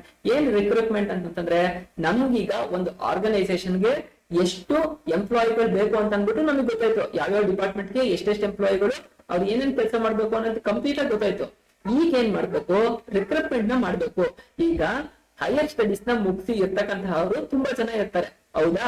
ಅವ್ರು ಏನಂತಂತಂದ್ರೆ ಅವರು ಅನ್ಸ್ಕಿಲ್ಡ್, ಇನ್ನೂ ಸ್ಕಿಲ್ ಬಂದಿರ್ತಿರಲಿಲ್ಲ. ಇಲ್ಲಿ ಎಷ್ಟೊಂದು ಆರ್ಗನೈಸೇಷನ್ ಗಳು ಇರುತ್ತೆ, ಕರೆಕ್ಟಾ? ಈ ಆರ್ಗನೈಸೇಷನ್ಗೆ ಎಂಪ್ಲಾಯಿಗಳು ಬೇಕಾಗುತ್ತೆ. ಸೊ ಏನ್ ಮಾಡ್ತಾರೆ? ಈಗ ಇಷ್ಟು ಜನ ಈಗ ಇಂಜಿನಿಯರಿಂಗ್ ಪಾಸ್ ಆಗಿರ್ತಾರೆ, ಇಲ್ಲಿ ಇಂಜಿನಿಯರಿಂಗ್ ಡಿಪಾರ್ಟ್ಮೆಂಟ್ ಅವ್ರು ಬೇಕಾಗಿರುತ್ತೆ, ಕರೆಕ್ಟಾ? ಇವ್ರು ಏನ್ ಮಾಡ್ತಾರೆ ಅಂದ್ರೆ, ಆರ್ಗನೈಸೇಷನ್ ನಮ್ಮಲ್ಲಿ ಇಂಥ ಪೋಸ್ಟ್ ಖಾಲಿ ಇದೆ ಅಂತ ಅಂದ್ಬಿಟ್ಟು ಅವರು ರಿಕ್ರೂಟ್ಮೆಂಟ್ ಪ್ರೋಸೆಸ್ ನ ಮಾಡ್ತಾರೆ. ಇಲ್ಲಿ ಏನ್ ಮಾಡ್ತಾರೆ? ಇಲ್ಲಿ ಇರ್ತಕ್ಕಂತ ಅಷ್ಟು ಡಿಪಾರ್ಟ್ಮೆಂಟ್ ನ ಸ್ಟೂಡೆಂಟ್ಸ್ ಇದಕ್ಕೆ ಅಪ್ಲೈ ಮಾಡ್ತಾರೆ. ಅದನ್ನ ರಿಕ್ರೂಟ್ಮೆಂಟ್ ಅಂತ ಹೇಳ್ತಾರೆ. ಅಂದ್ರೆ stimulating them to apply for the job. ಯಾರನ್ನ? ಕ್ಯಾಂಡಿಡೇಟ್ ಗಳನ್ನ ಒಂದು ಜಾಬ್ಗೆ ಏನ್ ಓಪನಿಂಗ್ಸ್ ಇದೆಯಲ್ಲ ಅದಕ್ಕೆ ಅಪ್ಲೈ ಮಾಡಿರ್ತಕ್ಕಂತಹದ್ನ ಸ್ಟಿಮ್ಯುಲೇಟ್ ಮಾಡ್ತಕ್ಕಂತಹದ್ನೇ ರಿಕ್ರೂಟ್ಮೆಂಟ್ ಅಂತ ಅಂತಾರೆ. ಇಲ್ಲಿ ಸೆಲೆಕ್ಟ್ ಮಾಡ್ತಾ ಇಲ್ಲ ಗೈಸ್, ಕ್ಲೀನ್ ಆಗಿ ಕೇಳಿಸ್ಕೊಳ್ಳಿ. ರಿಕ್ರೂಟ್ಮೆಂಟ್ ಅಂತಂದ್ರೆ ಇರ್ತಕ್ಕಂತ ಅಷ್ಟು ಜನ ಇಲ್ಲಿಗೆ ಅಪ್ಲಿಕೇಶನ್ ಹಾಕ್ತಾರೆ, ಇದನ್ನ ರಿಕ್ರೂಟ್ಮೆಂಟ್ ಅಂತಂತಾರೆ. ಹಾಗಾದ್ರೆ ನೆಕ್ಸ್ಟ್ ಸ್ಟೆಪ್ ಏನು? ಇಷ್ಟು ಜನ ಇದ್ದವ್ರು ಎಲ್ಲರೂ ರಿಕ್ರೂಟ್ಮೆಂಟ್ ಹಾಕಿದ್ರು, ಬಟ್ ಇದ್ದವ್ರಲ್ಲಿ ಯಾರು ದಿ ಬೆಸ್ಟ್ ಅದನ್ನ ಸೆಲೆಕ್ಟ್ ಮಾಡ್ಕೊಳ್ತಾರೆ. ಅವರು ಇಲ್ಲಿ ಸೆಲೆಕ್ಷನ್ಗೂ ಟೆಸ್ಟ್ ಗಳೆಲ್ಲ ಬರ್ತಾ ಹೋಗುತ್ತೆ. ತುಂಬಾ ಇನ್ನೂ ಇರಾಬ್ರೇಟ್ ಕಲಿತಾ ಹೋಗ್ತಿದೆ. ಸೆಲೆಕ್ಷನ್ ಅಲ್ಲೂ ಯಾವ್ಯಾವ ತರದ ಸೆಲೆಕ್ಷನ್ ಅಂತ ಅಂದ್ಬಿಟ್ಟು ಇಲ್ಲಿ ಎಷ್ಟು ಬೇಕು ಅಂತ ಅಂದ್ಬಿಟ್ಟು ನೋಡೋಣ. ಅವ್ರಿಗೆ ಆಪ್ಟಿಟ್ಯೂಡ್ ಟೆಸ್ಟ್ ಇರುತ್ತೆ, ಪರ್ಸನಾಲಿಟಿ ಟೆಸ್ಟ್ ಇರುತ್ತೆ, ಹಾಗೇನೆ ಫಿಸಿಕಲ್ ಟೆಸ್ಟ್ ಇರುತ್ತೆ, ಹಾಗೆ ಎಮೋಷನಲ್, ಮೆಂಟಲ್, ಈ ತರ ಬೇರೆ ಬೇರೆ ಸ್ಟೆಪ್ಸ್ ಇಂಟರ್ವ್ಯೂ ಪ್ರೋಸೆಸ್ ಗಳು ಎಲ್ಲ ಇರ್ತಾ ಹೋಗುತ್ತೆ. ಸೊ ನಿಧಾನಕ್ಕೆ ಅರ್ಥ ಮಾಡ್ಕೊಳ್ತಾ ಹೋಗೋಣ. ಸೊ ರಿಕ್ರೂಟ್ಮೆಂಟ್ ಅಂತಂದ್ರೇನು? ಅಷ್ಟು ಜನ ಸ್ಟೂಡೆಂಟ್ಸ್ ನ ಅಪ್ಲೈ ಮಾಡಕ್ಕೆ ಸ್ಟಿಮ್ಯುಲೇಟ್ ಮಾಡ್ತಕ್ಕಂತಹದ್ದು. ಅಪ್ಲೈ ಮಾಡಿರೋರನ್ನ ಒಳ್ಳೆ ಅದರಲ್ಲಿ ಅಷ್ಟು ಜನದಲ್ಲೂ ನಮ್ಮ ಡಿಪಾರ್ಟ್ಮೆಂಟ್ಗೆ ಅಥವಾ ನಮ್ಮ ಆರ್ಗನೈಸೇಷನ್ಗೆ ಎಷ್ಟು ಜನ ಬೇಕು, ಕ್ವಾಲಿಫೈಡ್ ಮತ್ತೆ ನಾಲೆಡ್ಜ್ ಟ್ಯಾಲೆಂಟ್ ಯಾರಿದೆ ಅಷ್ಟು ಜನದಲ್ಲಿ. ಈಗ 40 ಜನ ಅಪ್ಲೈ ಮಾಡಿದ್ರೆ ಈಗ ನಮಗೆ 4 ಜನ ರಿಕ್ವೈರ್ಮೆಂಟ್ ಇದೆ ಅಂತಂದ್ರೆ ಅವರಲ್ಲಿ ದಿ ಬೆಸ್ಟ್ 4 ಜನ ಸೆಲೆಕ್ಟ್ ಮಾಡ್ತಕ್ಕಂತಹದ್ದು ಆಗಿರುತ್ತೆ. ಅದನ್ನ ಏನು ರಿಕ್ರೂಟ್ಮೆಂಟ್ ಅಂತಂದ್ರೆ ಇರ್ತಕ್ಕಂಥವ್ರು ಎಲ್ಲರೂ ಅಪ್ಲಿಕೇಶನ್ ಹಾಕಂಗ್ ಮಾಡೋಂತಹದ್ದು. ಸೆಲೆಕ್ಷನ್ ಅಂತಂದ್ರೇನು? ಬಂದಂತ ಅಪ್ಲಿಕೇಶನ್ ಅಲ್ಲಿ ದಿ ಬೆಸ್ಟ್ ಯಾರಿದೆ ಅವ್ರನ್ನ ಸೆಲೆಕ್ಟ್ ಮಾಡ್ತಕ್ಕಂತಹದ್ದು ಅಂತ ಹೇಳ್ತಾ ಇದ್ದಾರೆ. ಹಾಗಾದ್ರೆ ಸೆಲೆಕ್ಟ್ ಆದ್ಮೇಲೆ ಏನಾಗುತ್ತೆ? ಅವ್ರಿಗೆ ಇಂಟರ್ವ್ಯೂ ಎಲ್ಲ ಕಂಡಕ್ಟ್ ಮಾಡ್ತಾರೆ, ಅವ್ರಿಗೆ ಆಪ್ಟಿಟ್ಯೂಡ್ ಟೆಸ್ಟ್ ಎಲ್ಲ ಕೊಡ್ತಾರೆ. ಫೈನಲ್ ಆಗಿ ಈ ಕ್ಯಾಂಡಿಡೇಟ್ ನಮ್ಮ ಪೋಸ್ಟ್ ಗೆ ಓಕೆ ಅಂತ ಅಂದ್ಬಿಟ್ಟು ಫೈನಲೈಸ್ ಆಗುತ್ತೆ. ಫೈನಲೈಸ್ ಆದ್ಮೇಲೆ ಏನಾಗುತ್ತೆ? ಅವ್ನಿಗೆ ಪ್ಲೇಸ್ಮೆಂಟ್ ಮಾಡ್ಬೇಕಾಗತ್ತೆ. ಅಂದ್ರೆ ಅಪಾಯಿಂಟ್ಮೆಂಟ್ ಲೆಟರ್ ನ ಕೊಡ್ಬೇಕಾಗತ್ತೆ. ನೀನು ನಮ್ ಕಂಪನಿಯಲ್ಲಿ ಇಂಥ ಕೆಲ್ಸಕ್ಕೆ ಸೆಲೆಕ್ಟ್ ಆಗಿದ್ಯಾ, ಸೊ ನೀನು ಈಗ ಜಾಯಿನ್ ಆಗ್ಬಹುದು ನಮ್ಮ ಆರ್ಗನೈಸೇಷನ್ ಅಲ್ಲಿ. ಈ ದಿನದಿಂದ ಇಷ್ಟನೇ ತಾರೀಕಿಂದ ನೀನು ಆರಾಮ್ಸೆ ಜಾಯಿನ್ ಆಗ್ಬೋದು ಅಂತ ಅಂದ್ಬಿಟ್ಟು ಅಪಾಯಿಂಟ್ಮೆಂಟ್ ಲೆಟರ್ ನ ಅವನಿಗೆ ಕೊಡ್ತಾರೆ.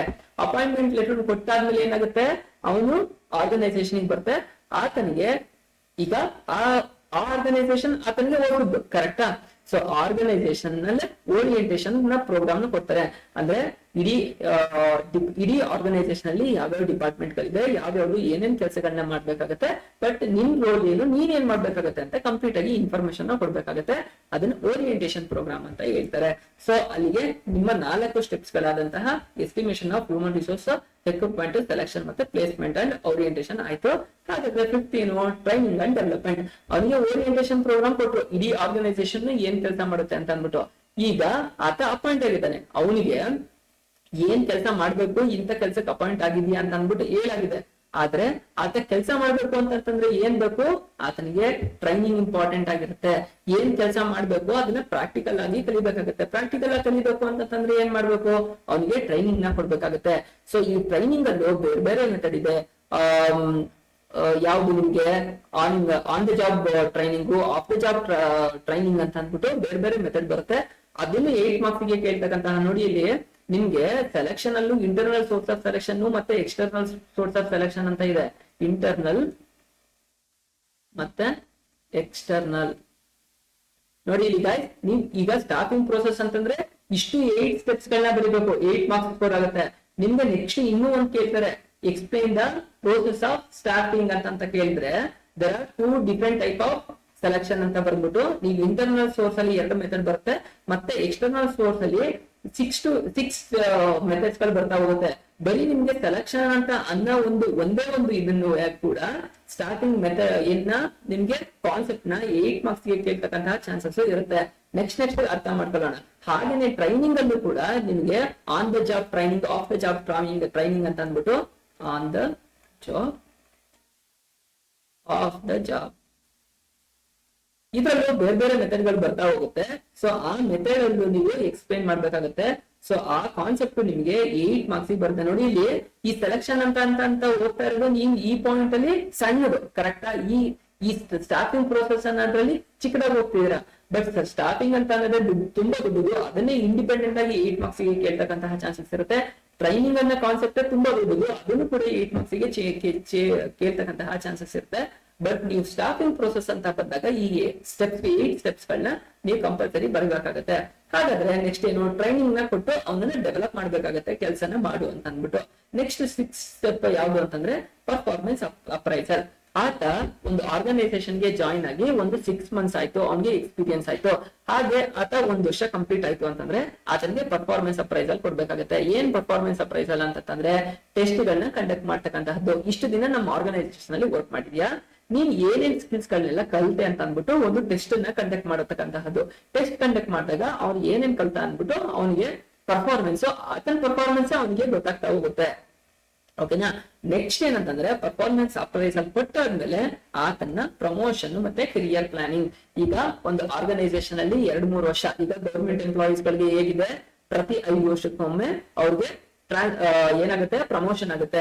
5 ವರ್ಷ ಆಗಿದ ತಕ್ಷಣ ಅವರು ಪ್ರಮೋಷನ್ ಆಗ್ತಾ ಹೋಗ್ತಾರೆ ಅಂತ ಅಂದ್ಬಿಟ್ಟು ಹೇಳ್ತಾ ಇದ್ರೆ.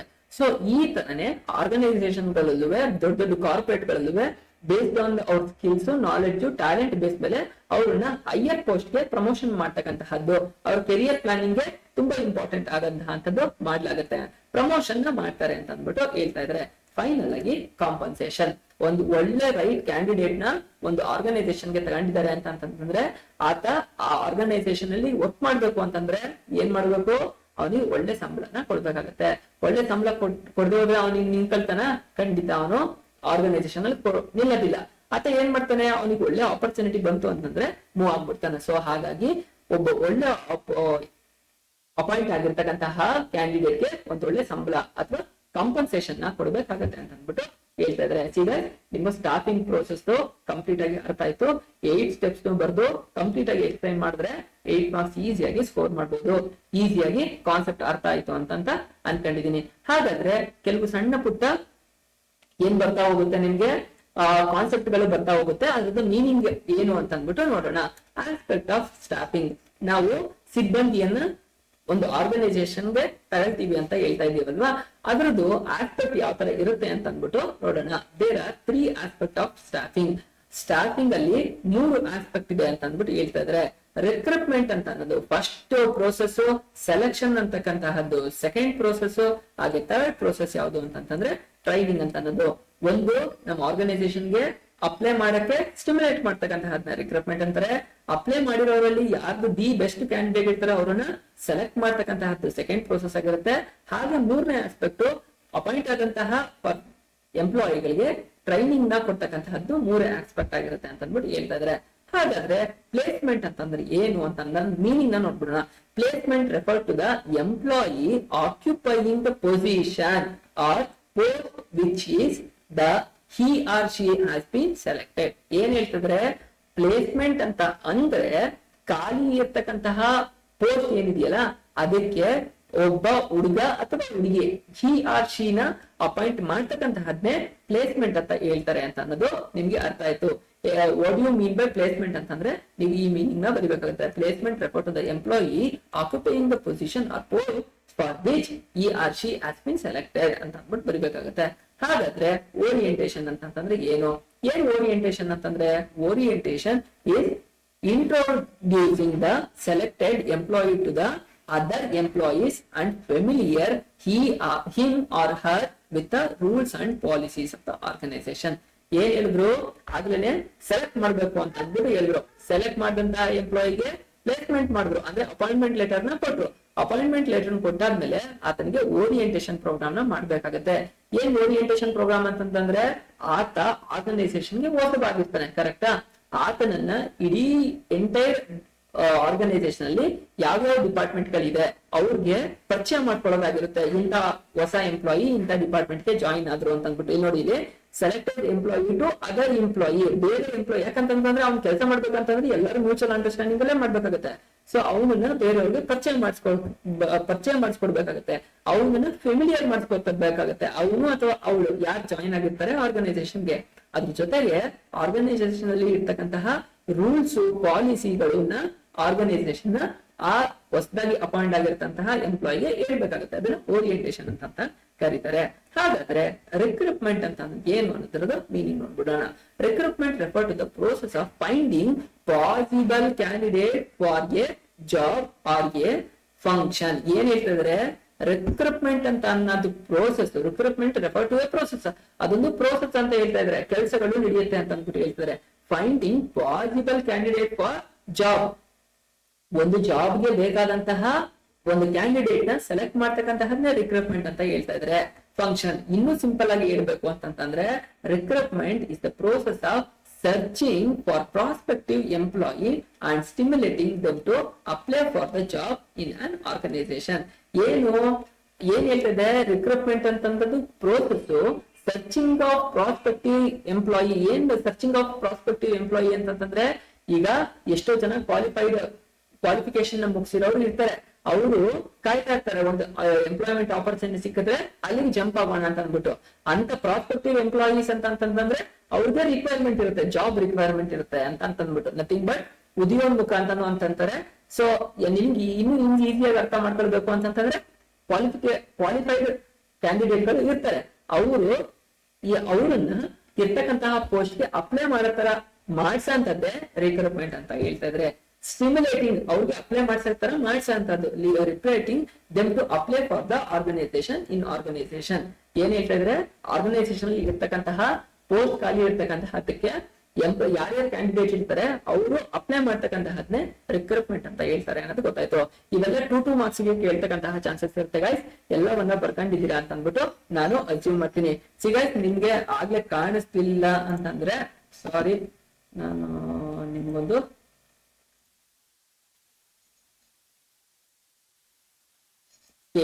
ಈಗ ನಿಮ್ಗೆ ಕಂಪ್ಲೀಟ್ ಆಗಿ ಇದು ವಿಸಿಬಲ್ ಇದೆ ಅಂತ ಅನ್ಕೊಳ್ತೀನಿ. ಪಾಯಿಂಟ್ಸ್ ಗಳನ್ನ ಏನಾದ್ರು ನೀವು ಬರ್ದಿಲ್ಲ ಅಂತ ಅನ್ಕೊಂಡ್ರೆ ನೋಟ್ ಮಾಡ್ಕೊಳ್ಳಿ ಅಥವಾ ಸ್ಕ್ರೀನ್ ಶಾಟ್ ಹೊಡೆದು ಇಟ್ಕೊಳ್ಳಿ. ಈಗ ಸ್ಕ್ರೀನ್ ಶಾಟ್ ತಗೊಂಡಿದ್ದೀರಾ ಅಂತ ಅನ್ಕೊಳ್ತೀನಿ. ಓಕೆನಾ? ಇಲ್ಲೂ ಪಾಯಿಂಟ್ಸ್ ಇದೆ, ಸೇಮ್ ಪಾಯಿಂಟ್ ಗಳು ಇಲ್ಲಿ ಏನ್ ಕಾಣಿಸ್ತಿದೆಯಲ್ಲ ನಿಮ್ಮ ಲೆಫ್ಟ್ ಸೈಡ್ ಗೆ ಮ್ಯಾನ್ ಪವರ್ ರಿಕ್ವೈರ್ಮೆಂಟ್ ಆತರ ಪಾಯಿಂಟ್ ಗಳನ್ನು ಬರೆದು ಸಾಕಾಗಿರುತ್ತೆ. ಓಕೆನಾ?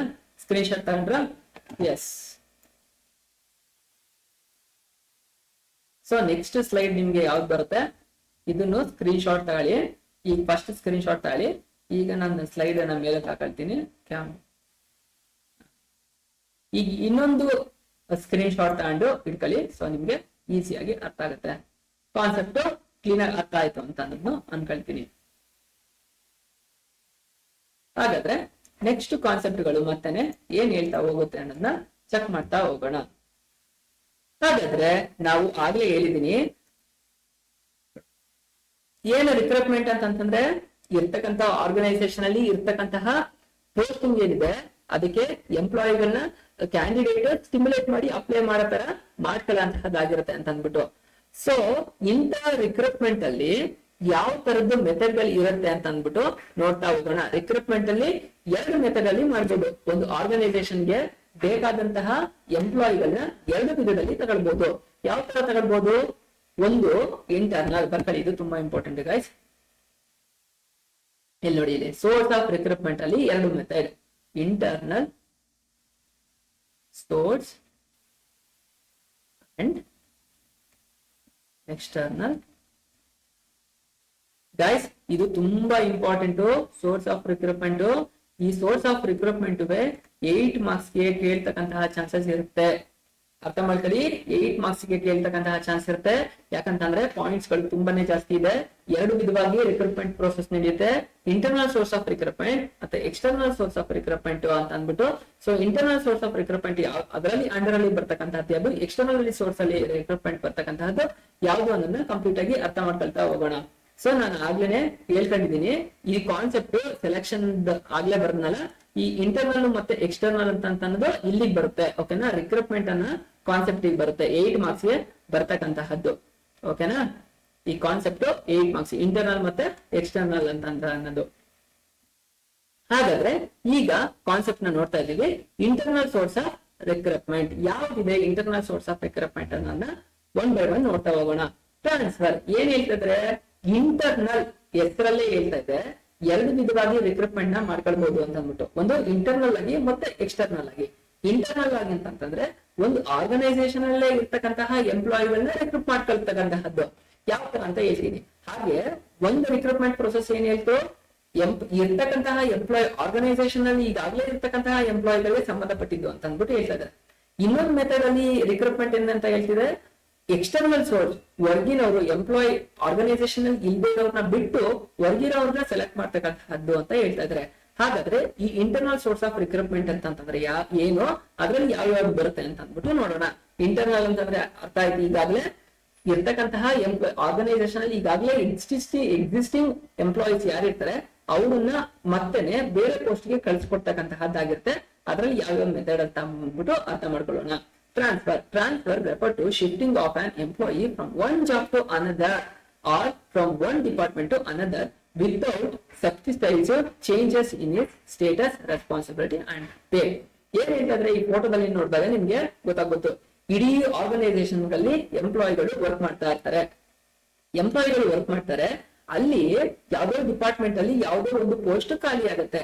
ಆ ಡಿಪಾರ್ಟ್ಮೆಂಟ್ ಗೆ ಇಂಟರ್ನಲ್ಲಿ ಒಂದು ಆರ್ಗನೈಸೇಷನ್ ಒಳಗೆ ಇರ್ತಕ್ಕಂತಹ ಎಂಪ್ಲಾಯಿ, ಈ ಆ ಎಂಪ್ಲಾಯಿನ ಆ ಡಿಪಾರ್ಟ್ಮೆಂಟ್ ಇಂದ ತೆಗೆದು ಈ ಡಿಪಾರ್ಟ್ಮೆಂಟ್ ಗೆ ಆಗ್ತಕ್ಕಂತಹನ್ನೇ ಟ್ರಾನ್ಸ್ಫರ್ ಅಂತ ಅಂತಾರೆ ಅಂತ ಹೇಳ್ತಾ ಇದ್ರೆ. ಈ ಟ್ರಾನ್ಸ್ಫರ್ ಕಂಡೀಷನ್ ಇದೆ. ಇದ್ರಲ್ಲಿ ಏನ್ ಹೇಳ್ತಿದ್ರೆ, ಪ್ರಮೋಷನ್ ಅಂತಂದ್ರೆ ಹೈಯರ್ ಲೆವೆಲ್ ಹೋಗ್ತಕ್ಕಂತಹದ್ದು, ಟ್ರಾನ್ಸ್ಫರ್ ಅಂತಂದ್ರೆ ಒಂದ್ ಡಿಪಾರ್ಟ್ಮೆಂಟ್ ಇಂದ ಮತ್ತೊಂದು ಡಿಪಾರ್ಟ್ಮೆಂಟ್ ಗೆ ಜಂಪ್ ಆಗಂತಹದ್ದು. ಈ ಜಂಪ್ ಈಗ ಪ್ರಮೋಷನ್ ಆಯ್ತು ಅಂತಂದ್ರೆ ಏನಾಗುತ್ತೆ, ಹೈಯರ್ ಲೆವೆಲ್ ಹೋಗ್ತಾರೆ, ಹೈಯರ್ ಸಂಬಳ ಇರುತ್ತೆ, ಹೈಯರ್ ರೆಸ್ಪಾನ್ಸಿಬಿಲಿಟಿ ಇರುತ್ತೆ.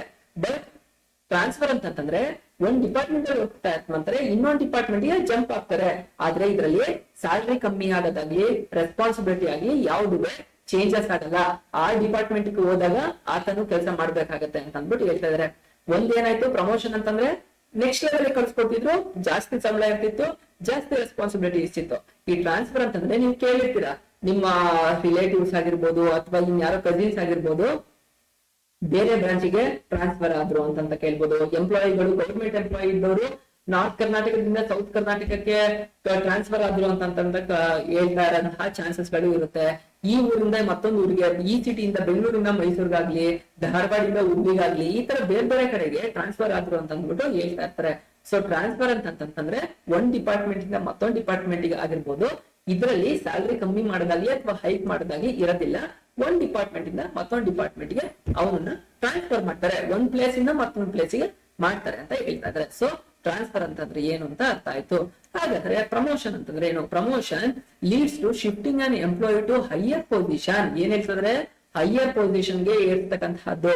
ಯಾರು ಆಪರೇಷನ್ ಲೆವೆಲ್ ಅಲ್ಲಿ ಇದ್ದಾರೆ ಅಂತಂದ್ರೆ ಅವ್ರನ್ನ ಮಿಡಲ್ ಲೆವೆಲ್ ಗೆ ಜಂಪ್ ಮಾಡಿಸ್ತಕ್ಕಂತಹದ್ದು.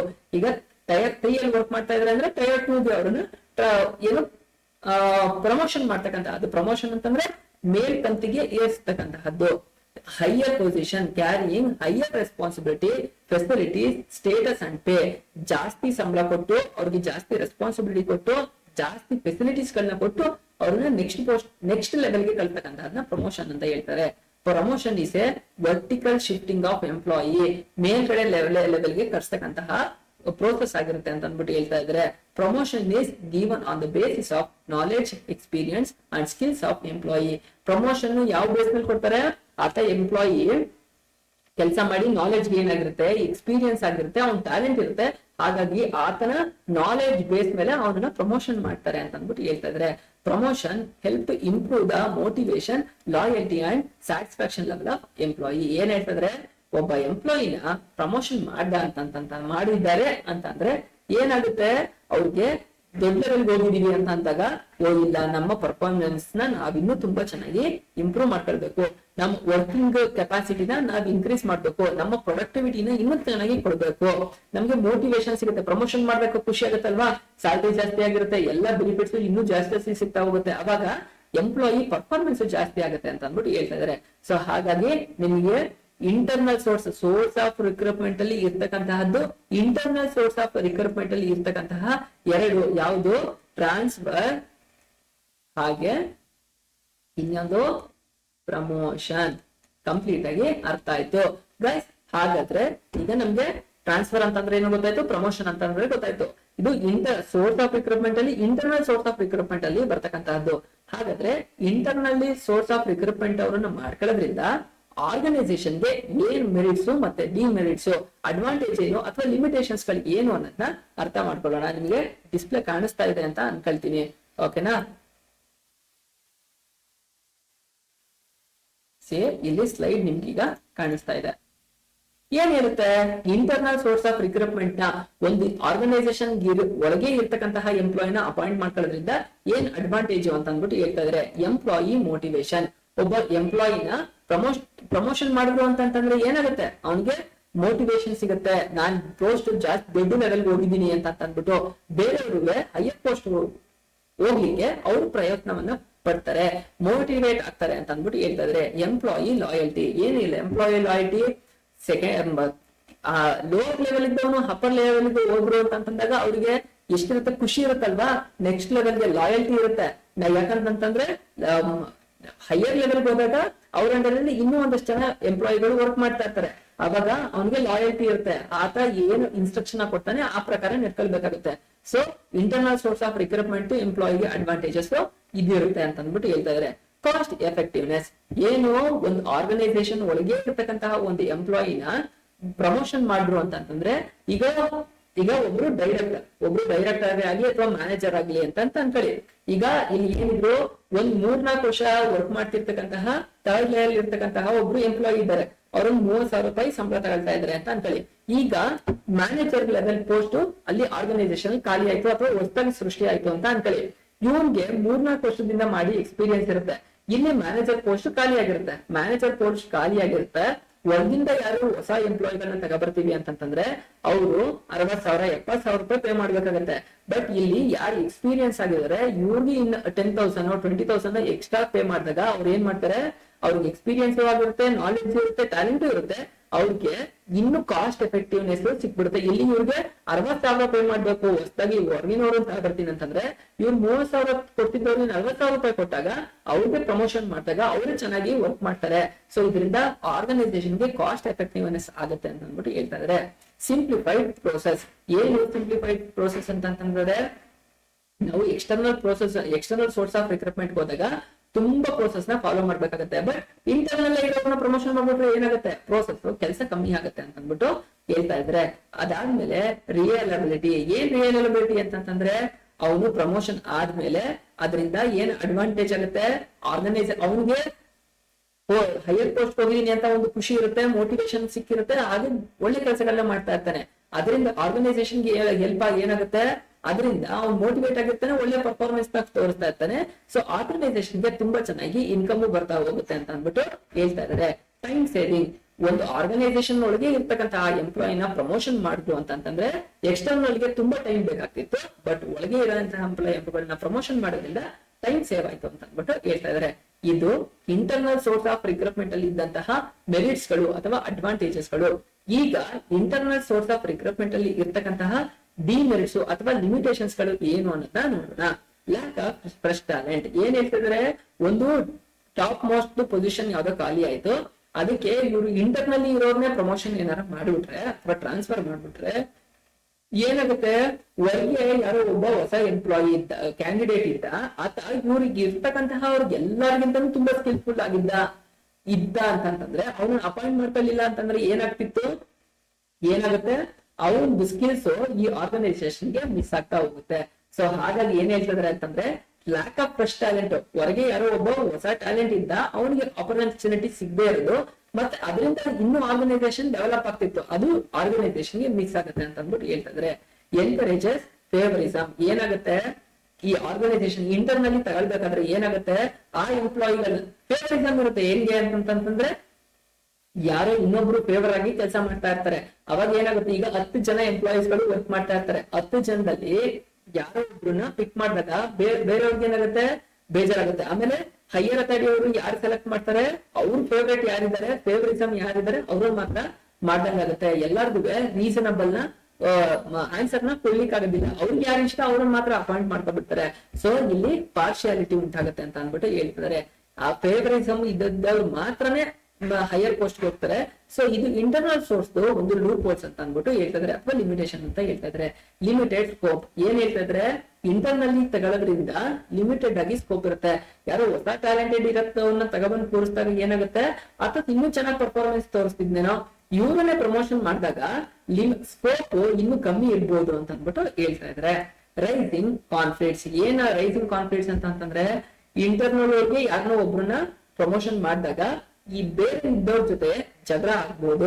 ಯಾಕಂತಂದ್ರೆ ಅವ್ನು ನಮ್ ಲೆವೆಲ್ ಅಲ್ಲೇ ಇದ್ದ ಇಷ್ಟು ದಿನ, ಈಗ ಪ್ರಮೋಷನ್ ಮಾಡಿದ್ರೆ, ಈಗ ಪ್ರಮೋಷನ್ ಮಾಡಿದಾಗ ಅವ್ನಿಗೆ ರೆಸ್ಪಾನ್ಸಿಬಿಲಿಟಿ ಇರುತ್ತೆ, ಅಕೌಂಟಬಿಲಿಟಿ ಜಾಸ್ತಿ ಇರುತ್ತೆ.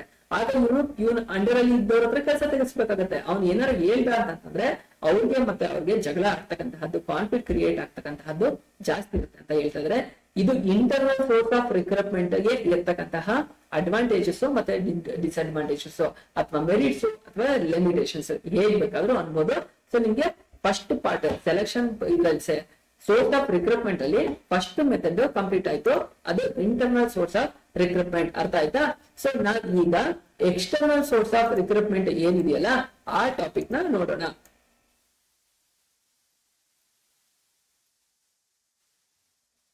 ಎಕ್ಸ್ಟರ್ನಲ್ ಸೋರ್ಸ್ ಆಫ್ ರಿಕ್ರೂಟ್ಮೆಂಟ್ ಅರ್ಥ ಆಯ್ತಾ concept? Internal source of recruitment ನಿಮ್ಗೆ ಈಗಾಗಲೇ ಕಂಪ್ಲೀಟ್ ಆಗಿ ಅರ್ಥ ಆಗಿದೆ. ಎಕ್ಸ್ಟರ್ನಲ್ ಸೋರ್ಸ್ ಆಫ್ ರಿಕ್ರೂಟ್ಮೆಂಟ್ ಅಲ್ಲಿ ಗೈಸ್ ನಿಮ್ಗೆ ಬಹಳಷ್ಟು ಪಾಯಿಂಟ್ ಗಳು, 10 ಇದಕ್ಕಿಂತನೂ ಇನ್ನೂ ಜಾಸ್ತಿ ಬರುತ್ತೆ. ನಿಮ್ಮ ಎಕ್ಸಾಮ್ ಪಾಯಿಂಟ್ ಆಫ್ ವ್ಯೂ ಮತ್ತೆ ನಿಮ್ಮ ಅಂಡರ್ಸ್ಟ್ಯಾಂಡಿಂಗ್ ಇರ್ಲಿ ಅಂತ ಅಂದ್ಬಿಟ್ಟು 10 ಪಾಯಿಂಟ್ ನ ಮಾತ್ರ ಇಟ್ಟಿದ್ದಾರೆ. ಪ್ರತಿಯೊಂದು ಪಾಯಿಂಟ್ ತುಂಬಾ ಇಂಪಾರ್ಟೆಂಟ್ ಆಗಿರುತ್ತೆ. ಪ್ರತಿಯೊಂದು ಎಕ್ಸ್ಪ್ಯಾಂಡ್ ಮಾಡಿ ನಾನು ಎಲಾಬ್ರೇಟ್ ಆಗಿ ಹೇಳ್ತಾ ಇರ್ತೀನಿ. ನಾನು ಪಾಯಿಂಟ್ ಮಾತ್ರ ಇಲ್ಲಿ ಡಿಸ್ಪ್ಲೇ ಇದೆ, ಇದ್ರ ಎಕ್ಸ್ಪ್ಲನೇಷನ್ ಇದ್ರಲ್ಲಿ ಇಲ್ಲ. ಸೊ ನೀವು ಏನ್ ಮಾಡ್ಬೇಕು ಅಂತಂದ್ರೆ, ನಾನು ಎಕ್ಸ್ಪ್ಲೈನ್ ಮಾಡ್ಬೇಕಾದ್ರೆ ನಾನು ಯೂಸ್ ಮಾಡ್ತಕ್ಕಂತಹ ಎಕ್ಸಾಂಪಲ್ ಗಳನ್ನೆಲ್ಲ ತುಂಬಾ ಕ್ಲೀನ್ ಆಗಿ ನೆನ್ಪು ಇಟ್ಕೊಳ್ಳಿ ಅಥವಾ ಕೀ ಪಾಯಿಂಟ್ ಮಾಡಿ ಇಟ್ಕೊಳ್ಳಿ, ನಿಮ್ಗೆ ತುಂಬಾ ಹೆಲ್ಪ್ ಆಗುತ್ತೆ. ಓಕೆನಾ? ಎಕ್ಸ್ಟರ್ನಲ್ ಸೋರ್ಸ್, ನಾವು ಇಂಟರ್ನಲ್ಲಿ ಸೋರ್ಸ್ ನ ನೋಡ್ಬೋದು. ಇಂಟರ್ನಲ್ ಸೋರ್ಸ್ ನ ಯಾವ ತರ ಮಾಡಿದ್ರು, ಟ್ರಾನ್ಸ್ಫರ್ ಮತ್ತೆ ಪ್ರಮೋಷನ್ ಮೂಲಕ ಆಯ್ತು ಅಂತ ಹೇಳ್ದು ಅದ್ರದ್ದು ಮೆರಿಟ್ಸ್ ಮತ್ತೆ ಡಿಮೆರಿಟ್ಸ್ ಎಲ್ಲ ನೋಡ್ಬೋದು. ಹಾಗಾದ್ರೆ ಎಕ್ಸ್ಟರ್ನಲ್, ಇಂಟರ್ನಲ್ ಅಂದ್ರೆ ಒಂದು ಆರ್ಗನೈಸೇಷನ್ ಒಳಗೆ, ಎಕ್ಸ್ಟರ್ನಲ್ ಅಂದ್ರೆ ಆರ್ಗನೈಸೇಷನ್ ಬಿಟ್ಟು ಹೊರಗೆ ಯಾವ ತರ ಎಂಪ್ಲಾಯ್ಮೆಂಟ್ ಆಪರ್ಚುನಿಟಿಗಳನ್ನ ಅಥವಾ ರಿಕ್ರೂಟ್ಮೆಂಟ್ ಪ್ರೋಸೆಸ್ ನ ಮಾಡ್ತೀವಿ ಅನ್ನೋದನ್ನ ನೋಡೋಣ. ಹಾಗಾದ್ರೆ ಫಸ್ಟ್ ಒನ್ ಯಾವುದು? Direct recruitment. ಏನು ಡೈರೆಕ್ಟ್ ರಿಕ್ರೂಟ್ಮೆಂಟ್ ಅಂತಂದ್ರೆ, ಒಂದು ಆರ್ಗನೈಸೇಷನ್ ಇರುತ್ತೆ, ಅದು ಪ್ರೈವೇಟ್ ಸೆಕ್ಟರೇ ಆಗ್ಲಿ, ಪಬ್ಲಿಕ್ ಸೆಕ್ಟರೇ ಆಗ್ಲಿ, ಗವರ್ಮೆಂಟ್ ಸೆಕ್ಟರೇ ಆಗ್ಲಿ, ಅವ್ರು ಏನ್ ಮಾಡ್ಬೇಕು, ಅವರಲ್ಲಿ ಜಾಬ್ ಓಪನಿಂಗ್ಸ್ ಇದೆ ಅಂತಂತಂದ್ರೆ ಅವರು ನೋಟಿಸ್ ಮೇಲೆ ಬೋರ್ಡ್ ಮೇಲೆ ಡಿಸ್ಪ್ಲೇ ಮಾಡ್ಬೇಕಾಗತ್ತೆ. ನಮ್ಮ ಆರ್ಗನೈಸೇಷನ್ ಅಲ್ಲಿ ಇಂಥ ಪೋಸ್ಟ್ ಖಾಲಿ ಇದೆ, ನೀವು ಯಾರು ಬೇಕಾದ್ರೂ ಅಪ್ಲೈ ಮಾಡ್ಬೋದು, ಅದಕ್ಕೆ ಎಲಿಜಿಬಿಲಿಟಿ ಕ್ವಾಲಿಫಿಕೇಶನ್ ಏನಿದೆ ಅವರು ಅಪ್ಲೈ ಮಾಡ್ಬೋದು ಅಂತ ಅಂದ್ಬಿಟ್ಟು ಅವರು ನೋಟಿಸ್ ಬೋರ್ಡ್ಗೆ ಹಾಕ್ತಾರೆ. ಆ ನೋಟಿಸ್ ಬೋರ್ಡ್ಗೆ ಹಾಕಿದಾಗ ಯಾರು ಅದನ್ನ ನೋಡ್ತಾರೆ ಅವರು ಒಂದು ಡೈರೆಕ್ಟ್ ಆಗಿ ಕಾಂಟ್ಯಾಕ್ಟ್ ಮಾಡಿ ಇಂಟರ್ವ್ಯೂ ಪ್ರೋಸೆಸ್ ನ ಅಟೆಂಡ್ ಮಾಡ್ಕೊಂಡು ಸೆಲೆಕ್ಟ್ ಆಗ್ಬೋದು. ಫಸ್ಟ್ನೇದೇನು? Direct recruitment. ಡೈರೆಕ್ಟ್ ರಿಕ್ರೂಟ್ಮೆಂಟ್ ಅಂತಂದ್ರೆ ಏನು? ಆರ್ಗನೈಸೇಷನ್ ಅಲ್ಲಿ ಇರ್ತಕ್ಕಂತಹ ಓಪನಿಂಗ್ಸ್ ಏನಿರುತ್ತೆ ಕಂಪ್ಲೀಟ್ ಡೀಟೇಲ್ಸ್, ಏನ್ ಖಾಲಿ ಇರುತ್ತೆ ಕೆಲಸ, ಅದನ್ನ ನೋಟಿಸ್ ಬೋರ್ಡ್ ಮೇಲೆ ಡಿಸ್ಪ್ಲೇ ಆಗಿರ್ತಾರೆ. ಸೊ ಇರ್ತಕ್ಕಂತಹ ಎಂಪ್ಲಾಯಿಗಳು ನೋಡಿಬೇಕಾದ್ರೆ ಅವ್ರ ಕಡೆ ಯಾರಿರ್ತಾರೆ ಅವ್ರಿಗೆ ಅಪ್ಲೈ ಮಾಡಿಸಬಹುದು. ಇದು ಡೈರೆಕ್ಟ್ ಆಗಿ ಅಪ್ಲೈ ಮಾಡ್ಬಿಟ್ಟು ಜಾಯಿನ್ ಆಗ್ಬೋದಾಗಿದೆ ಒಂದು ಆರ್ಗನೈಸೇಷನ್ ಒಳಗೆ ಅಂತ ಅಂದ್ಬಿಟ್ಟು ಹೇಳ್ತಿದ್ದಾರೆ. ಇದನ್ನ ಡೈರೆಕ್ಟ್ ರಿಕ್ರೂಟ್ಮೆಂಟ್. ಎಕ್ಸ್ಟರ್ನಲ್ ಸೋರ್ಸಸ್ ಅಲ್ಲಿ ಫಸ್ಟ್ ಬರ್ತಕ್ಕಂತಹದ್ದು ಡೈರೆಕ್ಟ್ ಆಗಿ ಅವರು ರಿಕ್ರೂಟ್ ಆಗ್ತಾರೆ ಆರ್ಗನೈಸೇಷನ್ಗೆ ಅಂತ ಅಂದ್ಬಿಟ್ಟು ಹೇಳ್ತಾ ಇದ್ದಾರೆ. ನೆಕ್ಸ್ಟ್ ಏನ್ ಹೇಳ್ತಿದ್ರೆ, ಕ್ಯಾಶುವಲ್ ಕಾಲರ್ಸ್. ಏನ್ ಕ್ಯಾಶುವಲ್ ಕಾಲರ್ಸ್ ಅಂತಂದ್ರೆ, ಎಷ್ಟೋ ಜನ ಡಿಗ್ರಿ ಮುಗಿಸಿರ್ತಾರೆ, ಮಾಸ್ಟರ್ ಡಿಗ್ರಿ ಮುಗಿಸಿರ್ತಾರೆ, PUC ಮುಗಿಸಿರ್ತಾರೆ. ಅವ್ರಿಗೆ ಏನ್ ಬೇಕಾಗುತ್ತೆ, ಅವ್ರಿಗೆ ಜಾಬ್ ಬೇಕಾಗುತ್ತೆ. ಅವ್ರ ಏನ್ ಮಾಡ್ತಾರೆ, ಅವ್ರ ರೆಸ್ಯೂಮ್ ನ ಪ್ರಿಪೇರ್ ಮಾಡ್ತಾರೆ. ನಂದು ಇಂಥ ಕ್ವಾಲಿಫಿಕೇಶನ್ ಕಂಪ್ಲೀಟ್ ಆಗಿದೆ, ನಾನ್ ಲಾಸ್ಟ್ ವರ್ಷ ಈ ತರದ ಕೆಲಸದಲ್ಲಿ ಮಾಡಿದ್ದೀನಿ, ನನ್ಗೆ ಇರ್ತಕ್ಕಂತಹ ಸ್ಕಿಲ್ಸ್ ಗಳು ಏನು ಅಂತ ಅಂದ್ಬಿಟ್ಟು ಅವ್ರು ಕಂಪ್ಲೀಟ್ ಆಗಿ ಅವ್ರ CV ಅಲ್ಲಿ ಅದನ್ನೆಲ್ಲ ಮೆನ್ಷನ್ ಮಾಡಿರ್ತಾರೆ. ಸೊ ಅವ್ರು ಏನ್ ಮಾಡ್ತಾರೆ, ಅವ್ರಿಗೆ ಕೆಲಸ ಬೇಕು ಅಂತಂದ್ರೆ ಒಂದೇ ಕಡೆಗೆ ಸ್ಟಿಕ್ ಆನ್ ಆಗಿರ್ತಾರ? ಖಂಡಿತ ಇಲ್ಲ.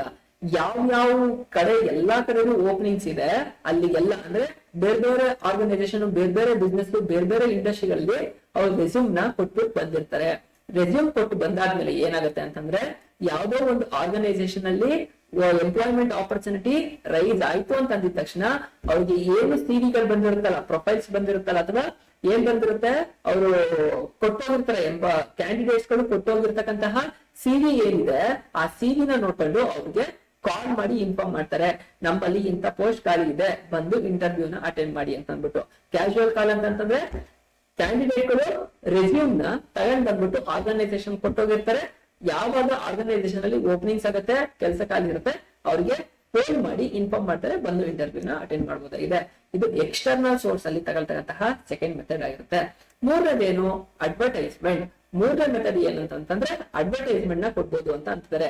ಯಾವ್ದ್ರಲ್ಲಿ ಅಡ್ವರ್ಟೈಸ್ಮೆಂಟ್ ಕೊಟ್ಟಿರ್ತಾರೆ, ನ್ಯೂಸ್ ಪೇಪರ್ ಅಲ್ಲಿ ಕೊಟ್ಟಿರ್ಬೋದು, ಅಥವಾ ಏನ್ ಹೇಳಿದ್ರು ಮ್ಯಾಗಝಿನ್ಸ್ ಗಳಲ್ಲಿ ಕೊಟ್ಟಿರ್ಬೋದು. ಅಡ್ವರ್ಟೈಸ್ಮೆಂಟ್ ನ ಕೊಡ್ಬೋದು, ಅಥವಾ ಬ್ಯಾನರ್ ಗಳಲ್ಲಿ ನಮ್ ಕಡೆ ಕೆಲಸ ಖಾಲಿ ಇದೆ, ಅಪ್ಲೈ ಮಾಡ್ಬೋದು ಅಂತ ಅಂದ್ಬಿಟ್ಟು ದೊಡ್ಡ ಬ್ಯಾನರ್ ಗಳಲ್ಲಿ ಕೂಡ ಡಿಸ್ಪ್ಲೇ ಮಾಡಿರ್ಬೋದು. ಕೆಲಸಕ್ಕೆ ಬೇಕಾಗಿದ್ದಾರೆ ಅಂತ ಅಂದ್ಬಿಟ್ಟು ಎಲ್ಲಾ ಕಡೆನೂ ಹಾಕಿರ್ತಾರೆ, ನೀವು ನೋಡಿರ್ತೀರಾ. ಸೊ ಆ ತರ ಅಡ್ವರ್ಟೈಸ್ಮೆಂಟ್ ಮೂಲಕನು, ಅಡ್ವರ್ಟೈಸ್ ಅಂದ್ರೆ ಏನು ಕನ್ನಡದಲ್ಲಿ, ಜಾಹೀರಾತು ಕೊಡೋದ್ರ ಮೂಲಕನೂ ಕೂಡ ಎಂಪ್ಲಾಯ್ಮೆಂಟ್ ನ ರಿಕ್ರೂಟ್ಮೆಂಟ್ ಪ್ರೋಸೆಸ್ ನ ವರ್ಗಿಂದ ತಗೊಳ್ಬಹುದಾಗಿದೆ. ಅಡ್ವರ್ಟೈಸ್ಮೆಂಟ್ ಕೊಟ್ಟು ಎಂಪ್ಲಾಯ್ಮೆಂಟ್ ರಿಕ್ರೂಟ್ಮೆಂಟ್ ಪ್ರೋಸೆಸ್ ನ ಮಾಡ್ಕೊಳ್ಬಹುದಾಗಿದೆ ಅಂತ ಅಂದ್ಬಿಟ್ಟು ಹೇಳ್ತಾ ಇದಾರೆ. ಎಂಪ್ಲಾಯ್ಮೆಂಟ್ ಎಕ್ಸ್ಚೇಂಜ್ ಗೈಸ್, ಇದು ತುಂಬಾ ಇಂಪಾರ್ಟೆಂಟ್. ಏನ್ ಎಂಪ್ಲಾಯ್ಮೆಂಟ್ ಎಕ್ಸ್ಚೇಂಜ್ ಅಂತಂದ್ರೆ, ಎಂಪ್ಲಾಯ್ಮೆಂಟ್ ಎಕ್ಸ್ಚೇಂಜ್ ಅಂತ ಅನ್ನೋದು ಇದು ಗವರ್ಮೆಂಟ್ ಇಂಟರ್ಮೀಡಿಯರಿ ಆಗಿರುತ್ತೆ. ಇಲ್ಲಿ ಗವರ್ಮೆಂಟ್ ಗೆ ಗೊತ್ತಿರುತ್ತೆ ಎಷ್ಟು ಜನ ಸ್ಟಡೀಸ್ ನ ಮುಗಿಸ್ಕೊಂಡು ಕೆಲ್ಸಕ್ಕೋಸ್ಕರ ಕಾಯ್ತಿದ್ದಾರೆ ಅಂತ ಅಂದ್ಬಿಟ್ಟು. ಇಲ್ಲಿ ಕ್ಯಾಂಡಿಡೇಟ್ ಗಳು ಏನ್ ಮಾಡ್ತಾರೆ, ಯಾರು ಹೈಯರ್ ಸ್ಟಡೀಸ್ ಮುಗಿಸಿ ಎಂಪ್ಲಾಯ್ಮೆಂಟ್ ಏನಿದೆಯಲ್ಲ, ಎಕ್ಸ್ಚೇಂಜ್ ಇದೆಯಲ್ಲ, ಅಲ್ಲಿ ಹೋಗಿ ಅವ್ರ ಹೆಸರುಗಳನ್ನ ಎಲ್ಲಾನು ಕಂಪ್ಲೀಟ್ ಡೀಟೇಲ್ಸ್ ನ ಅವರು ಕೊಟ್ಟಿರ್ತಾರೆ. ಅವ್ರ ಡೇಟಾವನ್ನ ಇಲ್ಲಿ ಸ್ಟೋರ್ ಮಾಡಿರ್ತಾರೆ. ಯಾವಾಗ ಯಾವುದೋ ಇನ್ನೊಂದು ಆರ್ಗನೈಸೇಷನ್ ಗೆ ಬೇಕೋ ಆ ಆರ್ಗನೈಸೇಷನ್ ಎಂಪ್ಲಾಯ್ಮೆಂಟ್ ಎಕ್ಸ್ಚೇಂಜ್ ಬಂದು ನಮ್ಗೆ ಇಂಥ ಕ್ಯಾಂಡಿಡೇಟ್ ಬೇಕು ಅಂತ ಕೇಳಿದಾಗ ಇವರು ಎಂಪ್ಲಾಯ್ಮೆಂಟ್ ಎಕ್ಸ್ಚೇಂಜ್ ಅಲ್ಲಿ ಇರ್ತಕ್ಕಂತಹವರು, ನಾವು ಕ್ಯಾಂಡಿಡೇಟ್ ಇರ್ತಿರಲ್ಲ ಆ ಅವ್ರದನ್ನ ಅವ್ರಿಗೆ ರೆಕಮೆಂಡ್ ಮಾಡ್ತಾರೆ, ಅಥವಾ ಅವ್ರ CV ನ ಅಥವಾ ರೆಸ್ಯೂಮ್ ನ ಅವ್ರಿಗೆ ಶೇರ್ ಮಾಡ್ತಾರೆ. ಸೊ ಈ ಏನು ಎಂಪ್ಲಾಯ್ಮೆಂಟ್ ನಿಮ್ಗೆ ಎಕ್ಸ್ಚೇಂಜ್ ಇಂದನೂ ರಿಕ್ರೂಟ್ಮೆಂಟ್ ಪ್ರೋಸೆಸ್ ನ ಆರ್ಗನೈಸೇಷನ್ ಅವರು ಮಾಡ್ತಾರೆ ಅಂತ. ಎಂಪ್ಲಾಯ್ಮೆಂಟ್ ಎಕ್ಸ್ಚೇಂಜ್ ಅಂತ ಅನ್ನೋದು ಗವರ್ಮೆಂಟ್ ಇಂಟರ್ಮೀಡಿಯರಿ, ಕ್ಯಾಂಡಿಡೇಟ್ ಇಲ್ಲಿ ಇರ್ತಾರೆ, ಹಾಗೆ ಆರ್ಗನೈಸೇಷನ್ ಗಳು ರಿಕ್ವೈರ್ಮೆಂಟ್ ಇರ್ತಕ್ಕಂಥ ಆರ್ಗನೈಸೇಷನ್ ಈ ಕಡೆ ಇರುತ್ತೆ. ಇವ್ರು ಏನ್ ಮಾಡ್ತಾರೆ, ಕ್ಯಾಂಡಿಡೇಟ್ ಗಳು ಎಂಪ್ಲಾಯ್ಮೆಂಟ್ ಎಕ್ಸ್ಚೇಂಜ್ ಗೆ ಅವರು ರೆಸ್ಯೂಮ್ ಕೊಟ್ಟೋಗಿರ್ತಾರೆ. ಇವ್ರನ್ನ ಯಾಕೆ ಕಾಂಟ್ಯಾಕ್ಟ್ ಮಾಡ್ತಾ ಬರ್ತಾರೆ, ಆರ್ಗನೈಸೇಷನ್ ಅಲ್ಲಿ ಕೆಲಸ ಖಾಲಿ ಇರೋರು ಇಲ್ಲಿ ಬಂದ್ಬಿಟ್ಟು ನಮ್ಗೆ ಇಂಥ ಕ್ಯಾಂಡಿಡೇಟ್ ಗಳು ಬೇಕು ಅಂತ ಅಂತಾರೆ. ಇಲ್ಲಿ CV ಕೊಟ್ಟೋಗಿರೋದು, ರೆಸ್ಯೂಮ್ ಕೊಟ್ಟೋಗಿರೋದು ಯಾರ್ದು ಮ್ಯಾಚ್ ಆಗುತ್ತೆ ಅವ್ರಿಗೆ ಅವರು ಅಪಾಯಿಂಟ್ ಮಾಡ್ಕೊಳ್ತಾರೆ. ಎಂಪ್ಲಾಯ್ಮೆಂಟ್ ಎಕ್ಸ್ಚೇಂಜ್ ಮೂಲಕನು ರಿಕ್ರೂಟ್ಮೆಂಟ್ ಪ್ರೋಸೆಸ್ ನಡೆಯುತ್ತೆ ಅಂತ ಅಂದ್ಬಿಟ್ಟು ಹೇಳ್ತಾ ಇದಾರೆ. ಹಾಗಾದ್ರೆ ನೆಕ್ಸ್ಟ್ ಯಾವ್ದು, placement agencies and management consultant. ಏನ್ ಮ್ಯಾನೇಜ್ಮೆಂಟ್ ಕನ್ಸಲ್ಟೆಂಟ್ ಅಂತಂದ್ರೆ, ಈಗ ನಾವು ಆಗ್ಲೇ ಏನೋ ಎಂಪ್ಲಾಯ್ಮೆಂಟ್ ಎಕ್ಸ್ಚೇಂಜ್ ನೋಡ್ದು, ಎಂಪ್ಲಾಯ್ಮೆಂಟ್ ಎಕ್ಸ್ಚೇಂಜ್ ಅಲ್ಲಿ ಗವರ್ಮೆಂಟ್ ಇಂಟರ್ಮೀಡಿಯರಿ ಇತ್ತು, ಗವರ್ಮೆಂಟ್ ಕಂಪ್ಲೀಟ್ ರೆಕಾರ್ಡ್ ಇಟ್ಕೊಂಡು ಆ ಎಂಪ್ಲಾಯಿಗಳನ್ನ ಆ ಕಡೆ ಕಳಿಸ್ಕೊಡ್ತಾ ಇದ್ದು. ನೆಕ್ಸ್ಟ್ ಪ್ಲೇಸ್ಮೆಂಟ್ ಏಜೆನ್ಸೀಸ್ ಅಂತಂದ್ರೆ, ಇಲ್ಲಿ ಗವರ್ಮೆಂಟ್ ಇರಲ್ಲ, ಇಲ್ಲಿ ಪ್ರೈವೇಟ್ ಅವ್ರು ಇರ್ತಾರೆ. ಈ ಪ್ರೈವೇಟ್ ಅವರು ಯಾರ್ಯಾರು ಕ್ಯಾಂಡಿಡೇಟ್ಸ್ ಗಳು ಇರ್ತಾರೆ ಅವ್ರದ್ದೆಲ್ಲ CV-ಗಳನ್ನ ಇವ್ರು ಕಲೆಕ್ಟ್ ಮಾಡಿರ್ತಾರೆ. ಈ ಯಾವ ಇನ್ನೊಂದು ಆರ್ಗನೈಸೇಷನ್ ಗೆ ಬೇಕಾದಂತಹ ಅವ್ರಿಗೆ ಎಂಪ್ಲಾಯಿಗಳು ಸಿಗದೆ ಇದ್ದಾಗ ಇಂಥ ಮ್ಯಾನೇಜ್ಮೆಂಟ್ ಕನ್ಸಲ್ಟೆಂಟ್ ಅಥವಾ ಯಾರನ್ನ ಪ್ಲೇಸ್ಮೆಂಟ್ ಏಜೆನ್ಸೀಸ್ ಗಳನ್ನ ಕಲೆಕ್ಟ್ ಮಾಡ್ತಾರೆ. ಏಜೆನ್ಸಿ ಅವ್ರು ಏನ್ ಮಾಡ್ತಾರೆ, ಅವ್ರ ಹತ್ರ ತುಂಬಾ ಯಾರು ಕ್ಯಾಂಡಿಡೇಟ್ಸ್ ಗಳು ರೆಸ್ಯೂಮ್ ಇರುತ್ತೆ. ಸೊ ಅವ್ರಿಗೆ ರೆಕಮೆಂಡ್ ಮಾಡ್ತಾರೆ ಇಂಥ ಎಂಪ್ಲಾಯಿಗಳನ್ನ ತಗಲಿ ಅಂತ ಅಂದ್ಬಿಟ್ಟು ಆ CV-ನ ಅವ್ರಿಗೆ ಟ್ರಾನ್ಸ್ಫರ್ ಮಾಡ್ತಾರೆ. ಅದಕ್ಕೆ ಈಗ ಏಜೆನ್ಸಿಗಳು ಏನ್ ಮಾಡ್ತಾರೆ, ಅವ್ರಿಗೇನೋ ಇಂಥ ಕ್ಯಾಂಡಿಡೇಟ್ ಇದ್ದಾರೆ ಅಂತ ಅಂದ್ಬಿಟ್ಟು ರೆಕಮೆಂಡ್ ಮಾಡ್ತಾರೆ. ಸೊ ಸುಮ್ನೆ ಮಾಡ್ತಾರೆ. ಆಗ ಆರ್ಗನೈಸೇಷನ್ ಅವ್ರು ಯಾರು ಅಪಾಯಿಂಟ್ ಮಾಡ್ಕೋಬೇಕು ಅಂತ ಅಂತಾರೆ, ಇವ್ರಿಗೆ ಅಮೌಂಟ್ ನ ಪೇ ಮಾಡ್ಬೇಕಾಗತ್ತೆ, ಕಮಿಷನ್ ನ ಕೊಡ್ಬೇಕಾಗತ್ತೆ. ಇಂಥ ಕ್ಯಾಂಡಿಡೇಟ್ ನ ಕೊಟ್ರೆ ಇಷ್ಟ ಅಮೌಂಟ್, ಇಷ್ಟು ದುಡ್ಡು ಅಂತ ಫಿಕ್ಸ್ ಮಾಡಿರ್ತಾರೆ. ಆ ಫೀಸ್ ನ ಅವರು ಪೇಮೆಂಟ್ ಮಾಡ್ಬೇಕಾಗತ್ತೆ. ಮ್ಯಾನೇಜ್ಮೆಂಟ್ ಕನ್ಸಲ್ಟ್ ಇಂದ ಏಜೆನ್ಸಿ, ಪ್ಲೇಸ್ಮೆಂಟ್ ಏಜೆನ್ಸಿಗಳಿಂದನೂ ರಿಕ್ರೂಟ್ಮೆಂಟ್ ತಗೊಳ್ಬಹುದು ಅಂತ ಅಂದ್ಬಿಟ್ಟು ಹೇಳ್ತಾ ಇದಾರೆ. ಹಾಗಾದ್ರೆ ಸಿಕ್ಸ್ತ್ ಯಾವ್ದು, ಕ್ಯಾಂಪಸ್ ರಿಕ್ರೂಟ್ಮೆಂಟ್. ಏನು ಕ್ಯಾಂಪಸ್ ರಿಕ್ರೂಟ್ಮೆಂಟ್ ಅಂತಂದ್ರೆ, ಯಾವ್ದೋ ಒಂದು ಕಾರ್ಪೊರೇಟ್ ಅಥವಾ ಪ್ರೈವೇಟ್ ಸೆಕ್ಟರ್ ಇಂಡಸ್ಟ್ರಿ ಆಗಿರ್ಲಿ, ಬ್ಯಾಂಕಿಂಗ್ ಯಾವ್ದೋ ಆಗಿರುತ್ತೆ, ಒಂದು ಇಂಡಸ್ಟ್ರಿ ಆಗಿರುತ್ತೆ. ಸೊ ಅವ್ರಿಗೆ ಬೇಕಾದಂತಹ ಎಂಪ್ಲಾಯಿಗಳನ್ನ ಏನ್ ಮಾಡ್ತಾರೆ, ಒಂದು ಎಜುಕೇಶನ್ ಇನ್ಸ್ಟಿಟ್ಯೂಷನ್ಗೆ ಹೋಗಿ ಆ ಎಜುಕೇಶನ್ ಇನ್ಸ್ಟಿಟ್ಯೂಷನ್ ಅಲ್ಲಿ ಯಾವ ಕ್ಯಾಂಡಿಡೇಟ್ ಇದಾರೆ ಅವ್ರನ್ನ ಇಲ್ಲಿ ಆರ್ಗನೈಸೇಷನ್ ಐತೆ, ಆರ್ಗನೈಸೇಷನ್ ಅವರು ಕ್ಯಾಂಪಸ್ಗೆ ಬಂದ್ಬಿಡ್ತಾರೆ, ಅಂದ್ರೆ ಕಾಲೇಜ್ಗೆ ಬಂದ್ಬಿಡ್ತಾರೆ. ಕಾಲೇಜ್ಗೆ ಬಂದ್ಬಿಟ್ಟು ಅಲ್ಲಿ ಇಂಟರ್ವ್ಯೂ ಪ್ರೋಸೆಸ್ ನ ನಡೆಸಿ ಬೇಕಾದಂತಹ ಎಂಪ್ಲಾಯಿಗಳನ್ನ, ಆ ಕ್ಯಾಂಡಿಡೇಟ್ ಗಳನ್ನ ರಿಕ್ರೂಟ್ಮೆಂಟ್ ನ ಮಾಡ್ಕೊಳ್ತಾರೆ. ಸೊ ಕ್ಯಾಂಪಸ್ ವಿಸಿಟ್ ಮಾಡಿ ಅಲ್ಲೂ ಕೂಡ ರಿಕ್ರೂಟ್ಮೆಂಟ್ ಪ್ರೋಸೆಸ್ ನ ಕಂಪ್ಲೀಟ್ ಮಾಡ್ಕೊಳ್ಬಹುದು ಅಂತ ಹೇಳ್ತಾ ಇದ್ದಾರೆ. ಸೊ ಕ್ಯಾಂಪಸ್ ರಿಕ್ರೂಟ್ಮೆಂಟ್ ಅಂತಂದ್ರೆ ಏನು ಅನ್ನೋದು ಗೊತ್ತಾಯ್ತು. ರೆಕಮೆಂಡೇಶನ್ ಆಫ್ ಎಂಪ್ಲಾಯಿ 7 ಪಾಯಿಂಟ್ ಏನ್ ಹೇಳ್ತಾ ಇದೆ, ಈಗಾಗ್ಲೇ ಒಂದು ಆರ್ಗನೈಸೇಷನ್ ಅಲ್ಲಿ ಬಹಳಷ್ಟು ಜನ ಎಂಪ್ಲಾಯಿಗಳು ವರ್ಕ್ ಮಾಡ್ತಾ ಇರ್ತಾರೆ, ಕರೆಕ್ಟಾ? ಅವ್ರ ಜೊತೆ ಏನಂತಂದ್ರೆ ಅಲ್ಲಿ ಒಂದು 50 ಜನ ಕೆಲಸ ಮಾಡ್ತಿರ್ತಾರೆ ಅಂತ ಅನ್ಕೊಳ್ಳಿ. ಒಂದು ಆರ್ಗನೈಸೇಷನ್ ಅಲ್ಲಿ ಯಾವ್ದೋ ಒಂದು ಪೋಸ್ಟ್ ಖಾಲಿ ಆಗಿತ್ತು ಅಂದಿದ ತಕ್ಷಣ ಅವ್ರಿಗೆ ಗೊತ್ತಾಗುತ್ತೆ ಈ ಆರ್ಗನೈಸೇಷನ್ ಅಲ್ಲಿ ಯಾರು ವರ್ಕ್ ಮಾಡ್ತಿರ್ತಾರೆ. ಒಂದು 50 ಜನಕ್ಕೂ ಗೊತ್ತಾಗುತ್ತೆ. ಅವ್ರು ಏನ್ ಮಾಡ್ತಾರೆ, ಅವ್ರ ರಿಲೇಟಿವ್ಸ್ ಅಥವಾ ಅವ್ರ ಫ್ರೆಂಡ್ಸ್ ಅವ್ರಿಗೆ ಗೊತ್ತಿರ್ತಕ್ಕಂಥವ್ರು ಯಾರು ಇತ್ತು ಅಂತಂದ್ರೆ ಅವ್ರನ್ನ ರೆಕಮೆಂಡ್ ಮಾಡಿ ಆರ್ಗನೈಸೇಷನ್ಗೆ ಸೇರಿಸ್ತಾರೆ. ಅಂದ್ರೆ ಎಂಪ್ಲಾಯಿ ಯಾರಿರ್ತಾರ ಆರ್ಗನೈಸೇಷನ್ ಅಲ್ಲಿ, ಇದು ಯಾವುದೋ ಒಂದು ಪೋಸ್ಟ್ ಖಾಲಿ ಆಗಿರುತ್ತೆ ಆರ್ಗನೈಸೇಷನ್ ಅವರಿಗೆ, ಎಂಪ್ಲಾಯಿ ಯಾರು ಇರ್ತಾರೆ ಅವರು ರೆಕಮೆಂಡ್ ಮಾಡ್ತಾರೆ, ಅವ್ರ ಫ್ರೆಂಡ್ಸ್ ಆಗಿರ್ಬೋದು, ರಿಲೇಟಿವ್ಸ್ ಆಗಿರ್ಬೋದು, ಇಂತ ಒಂದು ಕ್ಯಾಂಡಿಡೇಟ್ ಇದೆ, ಸೊ ನೀವು ಇಂಟರ್ವ್ಯೂ ಕಂಡಕ್ಟ್ ಮಾಡ್ಕೊಳ್ಳಿ ಅಂತ ಅಂದ್ಬಿಟ್ಟು ಆರ್ಗನೈಸೇಷನ್ಗೆ ಹೇಳ್ತಾರೆ. ಸೊ ಎಂಪ್ಲಾಯಿ ಏನ್ ಇರ್ತಾರಲ್ಲ, ಈ ಎಂಪ್ಲಾಯಿನೇ ರೆಫರಲ್ ಮಾಡ್ತಾನೆ, ಅಂದ್ರೆ ರೆಫರೆನ್ಸ್ ಕೊಡ್ತಾನೆ, ಇಂತ ಒಂದು ಕ್ಯಾಂಡಿಡೇಟ್ ಇದೆ ಅವ್ರನ್ನ ತಗೊಳ್ಳಿ ಅಂತ ಅಂದ್ಬಿಟ್ಟು ಹೇಳ್ತಾರೆ. ಅದನ್ನ ಎಂಪ್ಲಾಯಿ ರೆಕಮೆಂಡೇಶನ್ ಆಫ್ ಎಂಪ್ಲಾಯೀಸ್ ಅಂತ ಹೇಳ್ತಾರೆ. ಆರ್ಗನೈಸೇಷನ್ ಒಳಗೆ ಇರ್ತಕ್ಕಂತಹವರು, ಅವ್ರಿಗೆ ಇರ್ತಕ್ಕಂತಹ ಫ್ರೆಂಡ್ಸ್ ಅಥವಾ ರಿಲೇಟಿವ್ಸ್, ಅವ್ರಿಗೆ ಪರಿಚಯ ಇರೋರು ಯಾರು ಇರ್ತಾರೆ ಅವ್ರನ್ನ ರೆಕಮೆಂಡ್ ಮಾಡ್ತಾರೆ ಅಂತ ಅಂದ್ಬಿಟ್ಟು ಹೇಳ್ತಿದ್ದಾರೆ. ಅದುವೇ ಒಂದು method external source of recruitment ಅಂತ ಅಂದ್ಬಿಟ್ಟು ಹೇಳ್ತಾ ಇದ್ದಾರೆ. ಲೇಬರ್ ಕಾಂಟ್ರಾಕ್ಟರ್ಸ್, ಏನು ಲೇಬರ್ ಕಾಂಟ್ರಾಕ್ಟರ್ಸ್ ಅಂತಂದ್ರೆ 8(1) ಈಗ ಎಂಪ್ಲಾಯೀಸ್ ಗಳು ಬೇಕು ಅಂತ ಅನ್ಕೋ. ಲೇಬರ್ ಅಂತ ಅನ್ನೋದು ಯಾವ್ದ್ರಲ್ಲಿ ಜಾಸ್ತಿ ಯೂಸ್ ಮಾಡ್ತಾರೆ, ಕನ್ಸ್ಟ್ರಕ್ಷನ್ ಅಲ್ಲಿ, ದೊಡ್ಡ ದೊಡ್ಡ ಬಿಲ್ಡಿಂಗ್ ಗಳನ್ನ ಕಟ್ಟೋದ್ರಲ್ಲಿ ಲೇಬರ್ ನ ಯೂಸ್ ಮಾಡ್ತಾರೆ. ದೊಡ್ಡ ದೊಡ್ಡ ಫ್ಯಾಕ್ಟ್ರಿಗಳಲ್ಲಿ ಮಿಷನರಿಗಳನ್ನ ಎತ್ತಿಡ್ಬೇಕಾಗುತ್ತೆ, ದೊಡ್ಡ ಹಾರ್ಡ್ ಕೆಲಸಗಳನ್ನ ಮಾಡಿರ್ಬೇಕಾಗಿರೋರ್ಗೆ ಏನ್ನ ತಗೊಳ್ತಾರೆ, ಲೇಬರ್ಸ್ ಗಳನ್ನ ತಗೊಳ್ತಾರೆ. ಇಲ್ಲಿ ಏನಂತಂದ್ರೆ ಲೇಬರ್ ಕಾಂಟ್ರಾಕ್ಟರ್ಸ್ ಇರ್ತಾರೆ. ಏನಂತಂದ್ರೆ ಈಗ ನೋಡಿ, ಇಲ್ಲಿ ನಿಮ್ಗೆ ಗೊತ್ತಿರುತ್ತೆ, ಇದು ಕಾನ್ಸೆಪ್ಟ್ ತುಂಬಾ ಈಸಿಯಾಗಿ ಗೊತ್ತಾಗಿರುತ್ತೆ. ಯಾವ ತರ ಅಂತ ಹೇಳ್ಬೋದು. ಈಗ ನಿಮ್ಮ ಮನೆ ಸುತ್ತಮುತ್ತನೋ ಅಥವಾ ಬೇರೆ ಕಡೆನೋ ಈಗ ಒಂದು ಯಾವ್ದೋ ಒಂದು ಬಿಲ್ಡಿಂಗ್ ಕಟ್ಟಿಸ್ಬೇಕು ಅಂತಂದ್ರೆ ಒಬ್ರು ಮೇನ್ ಆಗಿ ಯಾರನ್ನ ನೋಡ್ತೀರಾ, ಮೇಸ್ತ್ರಿಗಳನ್ನ ಕಾಂಟ್ಯಾಕ್ಟ್ ಮಾಡ್ತೀರಾ. ಮೇಸ್ತ್ರಿ ಅಂತಂದ್ರೆ ಏನು, ಮೇಸ್ತ್ರಿ ಅವನ್ಗೆ ಬಿಲ್ಡಿಂಗ್ ಕಟ್ಟಿ ತುಂಬಾ ವರ್ಷದ ಎಕ್ಸ್ಪೀರಿಯನ್ಸ್ ಇರ್ತಾನೆ. ಅವ್ನ್ ಏನ್ ಮಾಡ್ತಾನೆ, ಅವನ್ ಕೆಳಗೆ ಅವ್ನ್ 20-30 ಜನ ಕೆಲಸ ಮಾಡೋರ್ನ, ಬಿಲ್ಡಿಂಗ್ ಕಟ್ಟಕ್ಕೆ ಕಲ್ತಿರೋರ್ನ ಇಟ್ಕೊಂಡಿರ್ತಾನೆ. ಅವ್ನ್ ಏನ್ ಮಾಡ್ತಾನೆ, ಅವ್ನು 2-3 ಕಡೆ ಬಿಲ್ಡಿಂಗ್ ಗಳನ್ನ ಕಟ್ಟಿಸ್ತಾ ಇರ್ತಾನೆ. ನೀವೇನ್ ಮಾಡ್ತೀರಾ, ಮೇಸ್ತ್ರಿಗೆ ನೀವು ಅಪ್ರೋಚ್ ಮಾಡ್ತೀರಾ, ನಾವ್ ಈ ತರ ಬಿಲ್ಡಿಂಗ್ ಕಟ್ಟಬೇಕು ಅಂತ ಪ್ಲಾನ್ ಮಾಡ್ತಿದ್ವಿ ಅಂತ ಅಂದ್ಬಿಟ್ಟು.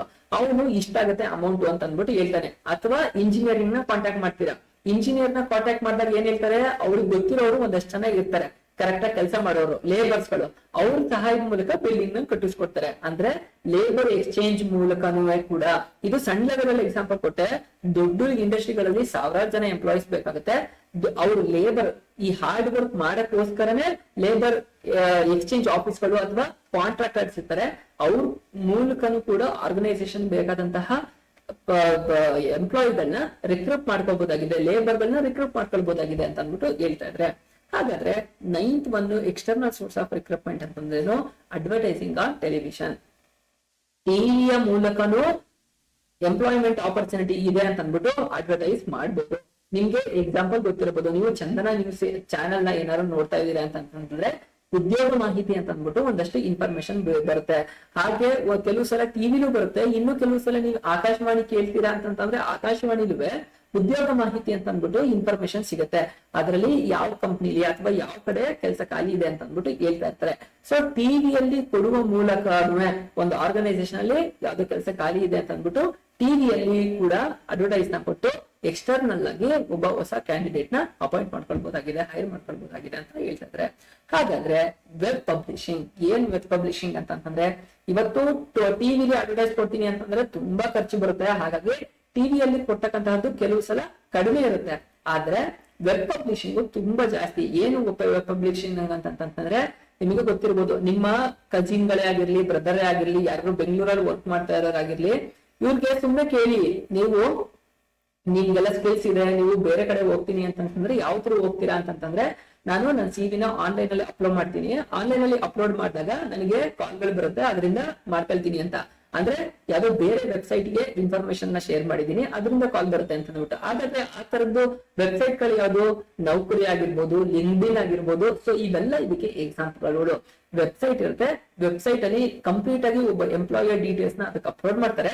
ಆಗ ಅವರು ನಿಮ್ಗಿಂತ ಆಪರ್ಚುನಿಟಿ ಇದೆ ಅಂತ ಅಂದ್ಬಿಟ್ಟು ವೆಬ್ಸೈಟ್ ಇಂದ ಕಾಲ್ ಬರುತ್ತೆ. ಅಲ್ಲಿ ರೆಪ್ರೆಸೆಂಟೇಟಿವ್ ಯಾರು ಇರ್ತಾರೆ ಅವ್ರು ಇವ್ರಿಗೆ ಕಾಲ್ ಮಾಡಿ ಇನ್ಫಾರ್ಮ್ ಮಾಡ್ತಾರೆ. ಇವ್ರು ಹೋಗಿ ಅಲ್ಲಿ ಇಂಟರ್ವ್ಯೂನ ಅಟೆಂಡ್ ಮಾಡಬಹುದಾಗಿದೆ ಅಂತ ಅಂದ್ಬಿಟ್ಟು ಹೇಳ್ತಾ ಇದ್ದಾರೆ. So external source of recruitment ಅಲ್ಲಿ ಇರ್ತಕ್ಕಂತಹ 10 ಸ್ಟೆಪ್ಸ್ ಗಳು ಕಂಪ್ಲೀಟ್ ಆಗಿ ಅರ್ಥ ಆಯ್ತು. ನಾನು ಹೇಳ್ಬೇಕಾದ್ರೆ ಕೀ ಪಾಯಿಂಟ್ಸ್ ಗಳನ್ನ ಮಾಡ್ಕೊಂಡಿದೀನಿ ಅಂತ ಅನ್ಕೊಂಡಿದ್ರೆ, ನಿಮ್ಗೆ ಏನಾರ ಡೌಟ್ ಇತ್ತು ಅಂತಂದ್ರೆ ಕಮೆಂಟ್ ಮಾಡಿ ಕೇಳಿ, ನಾನು ಕ್ಲಾರಿಫಿಕೇಶನ್ ನ ಕೊಡ್ತೀನಿ. ಈಗ ಇಂಟರ್ನಲ್ ಸೋರ್ಸ್ ಆಫ್ ಏನೋ ರಿಕ್ರೂಟ್ಮೆಂಟ್ ಗೊತ್ತಾಯ್ತು ನಿಮ್ಗೆ, ರಿಕ್ರೂಟ್ಮೆಂಟ್ ಪ್ರೊಸೆಸ್. ಎಕ್ಸ್ಟರ್ನಲ್ ಗೊತ್ತಾಯ್ತು. ಇಂಟರ್ನಲ್ ಸೋರ್ಸ್ ಆಫ್ ರಿಕ್ರೂಟ್ಮೆಂಟ್ ಇಂದ ಆಗ್ತಕ್ಕಂತಹ ಅಡ್ವಾಂಟೇಜಸ್ ಗಳು, ಮೆರಿಟೇಜಸ್ ಅಥವಾ ಲಿಮಿಟೇಷನ್ಸ್ ಗೊತ್ತಾಯ್ತು. ಈಗ ಈ ಎಕ್ಸ್ಟರ್ನಲ್ ಸೋರ್ಸ್ ಆಫ್ ರಿಕ್ರೂಟ್ಮೆಂಟ್ ನ ಮಾಡೋದ್ರಿಂದ ಆಗ್ತಕ್ಕಂತಹ ಅಡ್ವಾಂಟೇಜಸ್ ಗಳೇನು ಮತ್ತೆ ಲಿಮಿಟೇಷನ್ಸ್ ಗಳು ಏನು ಅಂತ ಅಂದ್ಬಿಟ್ಟು ನೋಡೋಣ. ಫಸ್ಟ್ ಅಡ್ವಾಂಟೇಜಸ್ ಅಥವಾ ಮೆರಿಟ್ ನ ನೋಡೋಣ. ಫೇಲ್ ಅಂಡ್ ಇಂಪೆರಿಕಲ್ ಏನ್ ಹೇಳ್ತಾ ಇದಾರೆ, ಎಕ್ಸ್ಟರ್ನಲ್ ಆಗಿ ಹೊರಗಡೆಯಿಂದ ಒಂದು ಹೊಸ ಎಂಪ್ಲಾಯಿಗಳನ್ನ ಕರ್ಕ ಬರೋದ್ರಿಂದ ಫೇಲ್ ಆಗಿ ಅಂತಂದ್ರೆ ಜಾಗರೂಕವಾಗಿ ಅವನನ್ನ ಕರ್ಕೊಂಡ್ ಬರ್ಬೇಕಾಗತ್ತೆ, ಅಂದ್ರೆ ಸೆಲೆಕ್ಷನ್ ನ ಮಾಡ್ಕೊಳ್ಬೇಕಾಗತ್ತೆ. ಈಗ ಏನಾಗ್ತಿತ್ತು, ಇಂಟರ್ನಲ್ಲಿ ಸೆಲೆಕ್ಟ್ ಮಾಡ್ಬೇಕಾದ್ರೆ ಫೇವರಿಸಮ್ ಇದ್ಬಿಡ್ತಿತ್ತು. ಆದ್ರೆ ಹೊರಗಡೆ ತಗೋಬರ್ಬೇಕಾದ್ರೆ ಆತರ ಫೇವರಿಸಮ್ ಏನು ಮಾಡಕ್ ಆಗಂಗಿಲ್ಲ. ಯಾವ ರೈಟ್ ಕ್ಯಾಂಡಿಡೇಟ್ ಇರ್ತಾರೆ ಅವ್ರು ಮಾತ್ರ ತಗೋಬರ್ಬೇಕಾಗತ್ತೆ ಅನ್ಕೊಂಡು ಹೇಳ್ತಾರೆ. ಇಲ್ಲಿ ಟ್ರಾನ್ಸ್ಪರೆನ್ಸಿ ಇರುತ್ತೆ. ಇಲ್ಲಿ ಏನಾಯ್ತು, ಇಂಟರ್ನಲ್ಲಿ ಮಾಡ್ಬೇಕಾದ್ರೆ ಪಾರ್ಶಿಯಾಲಿಟಿ ಯೂಸ್ ಆಗೋಯ್ತು ಅಥವಾ ಫೇವರಿಸಮ್ ಯೂಸ್ ಆಗೋಯ್ತು. ಆದ್ರೆ ಎಕ್ಸ್ಟರ್ನಲ್ಲಿ ತಗೋಬರ್ಬೇಕಾದ್ರೆ, ಯಾಕಂತಂದ್ರೆ ಅಲ್ಲಿ ತುಂಬಾ ಕ್ಯಾಂಡಿಡೇಟ್ ಗಳು ಅಪ್ಲೈ ಮಾಡಿರ್ತಾರೆ. ಕ್ಯಾಂಡಿಡೇಟ್ ಗಳಲ್ಲಿ ಸ್ಕಿಲ್ ಇರೋರು ಮಾತ್ರ ಅಪ್ಲೈ ಮಾಡ್ಕೋಬೇಕು ಅಂತಂದ್ರೆ ಟ್ರಾನ್ಸ್ಪರೆಂಟ್ ಆಗಿ ಕೆಲಸಗಳನ್ನ ಮಾಡ್ಬೇಕಾಗುತ್ತೆ. ಟ್ರಾನ್ಸ್ಪರೆಂಟ್ ಆಗಿ ಕೆಲಸ ಮಾಡ್ಬೇಕು ಅಂತಂದ್ರೆ ಮೋಸ ನಡೀತೆ ಅವ್ರನ್ನ ಸೆಲೆಕ್ಟ್ ಮಾಡ್ಕೋಬೇಕಾಗುತ್ತೆ ಅಂತ ಅಂದ್ಬಿಟ್ಟು ಹೇಳ್ತಾ ಇದಾರೆ. ಸೊ ಇದು ಎಕ್ಸ್ಟರ್ನಲ್ ರಿಕ್ರೂಟ್ಮೆಂಟ್ ಅಡ್ವಾಂಟೇಜ್ ಅಂತ ಅಂದ್ಬಿಟ್ಟು ಹೇಳ್ತಾ ಇದಾರೆ. ಮೂರನೇದೇನು, ಫ್ರೆಶ್ ಟ್ಯಾಲೆಂಟ್. ಈಗ ಇಂಟರ್ನಲ್ಲಿ ಇದ್ದವರು ಇಲ್ಲೆಲ್ಲ ಎಕ್ಸ್ಪೀರಿಯನ್ಸ್ ಇರೋರೇನೆ, ಹೊಸದಾಗಿ ಯಾರನ್ನ ಹೊರಗಿಂದ ತಗೋಬಾರ್ದ್ರಿಂದ ಹೊಸ ಟ್ಯಾಲೆಂಟ್ ನ ಆರ್ಗನೈಸೇಷನ್ ಗೆ ತಗೊಬಂದಂಗ ಆಗುತ್ತೆ ಅಂತ ಅಂದ್ಬಿಟ್ಟು ಹೇಳ್ತಾ ಇದ್ರೆ. Wide scope. ಏನ್ ವೈಡ್ ಸ್ಕೋಪ್, ಹೊರಗಿನವ್ರನ್ನ ತಗೋಬಾರ್ದ್ರಿಂದ ಅವ್ರಿಗೆ ಬೇರೆ ಬೇರೆ ಐಡಿಯಾಲಜಿಗಳಿರುತ್ತೆ. ಆ ಐಡಿಯಾಲಜಿ ಯೂಸ್ ಮಾಡ್ಕೊಂಡು ಅವರು ವೈಡರ್ ಸ್ಕೋಪ್, ಇನ್ನು ಆರ್ಗನೈಸೇಷನ್ ಇನ್ನು ದೊಡ್ಡ ಲೆವೆಲ್ಗೆ ಬೆಳೆಸಬಹುದು. ಅವ್ರದ್ದೇನೋ ಸ್ಕೋಪ್ ಇರುತ್ತೆ, ಅದನ್ನ ಯುಟಿಲೈಸ್ ಮಾಡ್ಕೊಂಡು ಆರ್ಗನೈಸೇಷನ್ ಡೆವಲಪ್ ಆಗ್ತಕ್ಕಂತಹ ಚಾನ್ಸಸ್ ಇರುತ್ತೆ ಅಂತ ಅಂದ್ಬಿಟ್ಟು ಹೇಳ್ತಾ ಇದ್ರೆ. ಇದರಿಂದ ಎಕ್ಸ್ಟರ್ನಲಿ ಎಂಪ್ಲಾಯಿಗಳನ್ನ ತಗೋಬಾರ್ದ್ರಿಂದ, ರಿಕ್ರೂಟ್ಮೆಂಟ್ ನ ಮಾಡ್ಕೊಳ್ಳೋದ್ರಿಂದ ಆರ್ಗನೈಸೇಷನ್ ಗ್ರೋತ್ ಆಗುತ್ತೆ, ಆರ್ಗನೈಸೇಷನ್ ಮುಂದೆನೂ ಬೆಳೆಯುತ್ತೆ ಅಂತ ಅಂದ್ಬಿಟ್ಟು ಹೇಳ್ತಾ ಇದ್ದಾರೆ. ಹಾಗಾದ್ರೆ ಮೆರಿಟ್ ಗೊತ್ತಾಯ್ತು, ಇದ್ರ ಲಿಮಿಟೇಷನ್ಸ್ ಏನು ಅಂತ ಅಂದ್ಬಿಟ್ಟು ನೋಡೋಣ. ಎಂಪ್ಲಾಯಿ ಟರ್ನ್ ಓವರ್ ಏನ್ ಹೇಳ್ತಾ ಇದ್ರೆ, ಹೊರ್ಗೆಯಿಂದ ಯಾವಾಗ್ಲೂ ಹೊಸ ಎಂಪ್ಲಾಯಿಗಳನ್ನ ತಗೋಬರ್ತಾ ಇದಾರೆ ಅಂತಂದ್ರೆ, ಫಸ್ಟ್ ಟ್ಯಾಲೆಂಟ್ ಗಳನ್ನ ತಂದು ಜಾಯಿನ್ ಮಾಡ್ತಾ ಇದಾರೆ ಅಂತಂದ್ರೆ, ಅವ್ರಿಗೆ ಅಡ್ಜಸ್ಟ್ ಆಗ್ಲಿಲ್ಲ ಅಂತಂದ್ರೆ 6 ತಿಂಗಳು 1 ವರ್ಷ ಬಿಟ್ಟು ಹೋಗ್ತಾರೆ ಅಂತ ಅಂದಾಗ ಏನಾಗುತ್ತೆ, ಪ್ರತಿ ವರ್ಷ ಮತ್ತೆ ಮತ್ತೆ ಮತ್ತೆ ಮತ್ತೆ ಹೊಸ ಎಂಪ್ಲಾಯ್ಮೆಂಟ್ ಜನರೇಟ್ ಆಗ್ತಾನೆ ಇರುತ್ತೆ. ಅದೇ ಪೋಸ್ಟ್ಗೆ ಇವರು ಅಪಾಯಿಂಟ್ ಮಾಡ್ತಾನೆ ಇರ್ಬೇಕಾಗುತ್ತೆ. ಸೊ ಹಾಗಾಗಿ ಅಲ್ಲಿ ಎಂಪ್ಲಾಯಿ ಟರ್ನ್ ಓವರ್ ತುಂಬಾ ಜಾಸ್ತಿ ಆಗ್ತಾ ಇರುತ್ತೆ. ಸ್ಪೀಡ್ ಆಗಿ ಬರ್ತಾರೆ, ಸ್ಪೀಡ್ ಆಗಿ ಹೋಗ್ತಾರೆ, ಸ್ಪೀಡ್ ಆಗಿ ಬರ್ತಾರೆ, ಸ್ಪೀಡ್ ಆಗಿ ಹೋಗ್ಬಿಡ್ತಾರೆ. ಸೊ ಅವಾಗ ಏನಾಗುತ್ತೆ, ಹ್ಯೂಮನ್ ರಿಸೋರ್ಸ್ ಖಾಲಿ ಆಗ್ತಾ ಇರುತ್ತೆ, ಬೇಕಾದಂತ ಎಂಪ್ಲಾಯ್ಮೆಂಟ್ ಆಪರ್ಚುನಿಟಿಗಳು ಮತ್ತೆ ಜನರೇಟ್ ಆಗ್ತಿರ್ತಾರೆ ಅಂತ ಅಂದ್ಬಿಟ್ಟು ಹೇಳ್ತಾ ಇದಾರೆ. ಎಂಪ್ಲಾಯಿ ಟರ್ನ್ ಓವರ್ ಜಾಸ್ತಿ ಆಗ್ತಿದೆ. ಎಂಪ್ಲಾಯಿ ಟರ್ನ್ ಓವರ್ ಜಾಸ್ತಿ ಆದಾಗ ಏನಾಗುತ್ತೆ, ಅದು ಒಂದು ಮ್ಯಾನೇಜ್ಮೆಂಟ್ ಗೆ ಅದು ಡಿಮೆರಿಟ್ಸ್.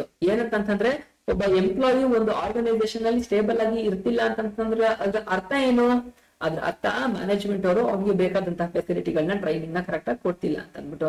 ಸೊ ಅದು ಎಕ್ಸ್ಟರ್ನಲ್ ಇಂದ ತಗೋಬರ್ತಕ್ಕಂತಹ ರಿಕ್ರೂಟ್ಮೆಂಟ್ ನ ಒಂದು ಡಿಸ್ಅಡ್ವಾಂಟೇಜ್ ಆಗಿದೆ ಅಥವಾ ಲಿಮಿಟೇಷನ್ ಆಗಿದೆ.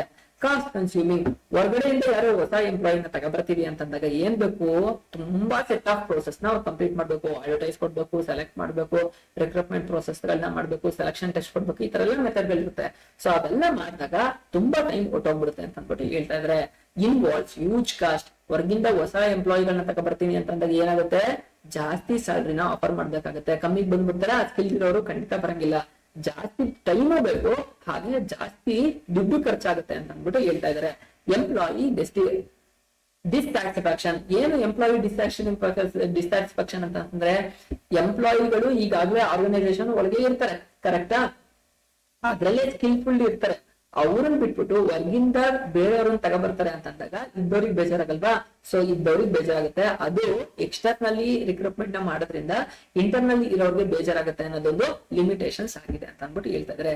ಇನ್ಸೆಕ್ಯೂರಿಟಿ. ಏನ್ ಇನ್ಸೆಕ್ಯೂರಿಟಿ, ಪ್ರತಿ ವರ್ಷನೂ ಪ್ರತಿ ಸಲನೂ ಬೇರೆ ಬೇರೆ ಇರೋ ಸ್ಕಿಲ್ದವ್ರನ್ನೇ ಪ್ರಮೋಷನ್ ಮಾಡ್ಲಿಲ್ಲ ಅಥವಾ ಟ್ರಾನ್ಸ್ಫರ್ ಮಾಡಿ ಅವ್ರಿಗೆ ಒಳ್ಳೆ ಪೋಸ್ಟ್ ನ ಕೊಡ್ಲಿಲ್ಲ, ಹೊಸದಾಗೆ ತಗೋಬರ್ತಾ ಇದಾರೆ ಅಂತ ಅಂದ್ಬಿಟ್ರೆ ಕಾಸ್ಟ್ ಎಕ್ಸ್ಪೆನ್ಸಸ್ ಆಗ್ತಾ ಇರುತ್ತೆ. ಆದ್ರೆ ಇನ್ಸೆಕ್ಯೂರಿಟಿ ಕಾಡ್ಸಕ್ಕೆ ಸ್ಟಾರ್ಟ್ ಆಗುತ್ತೆ.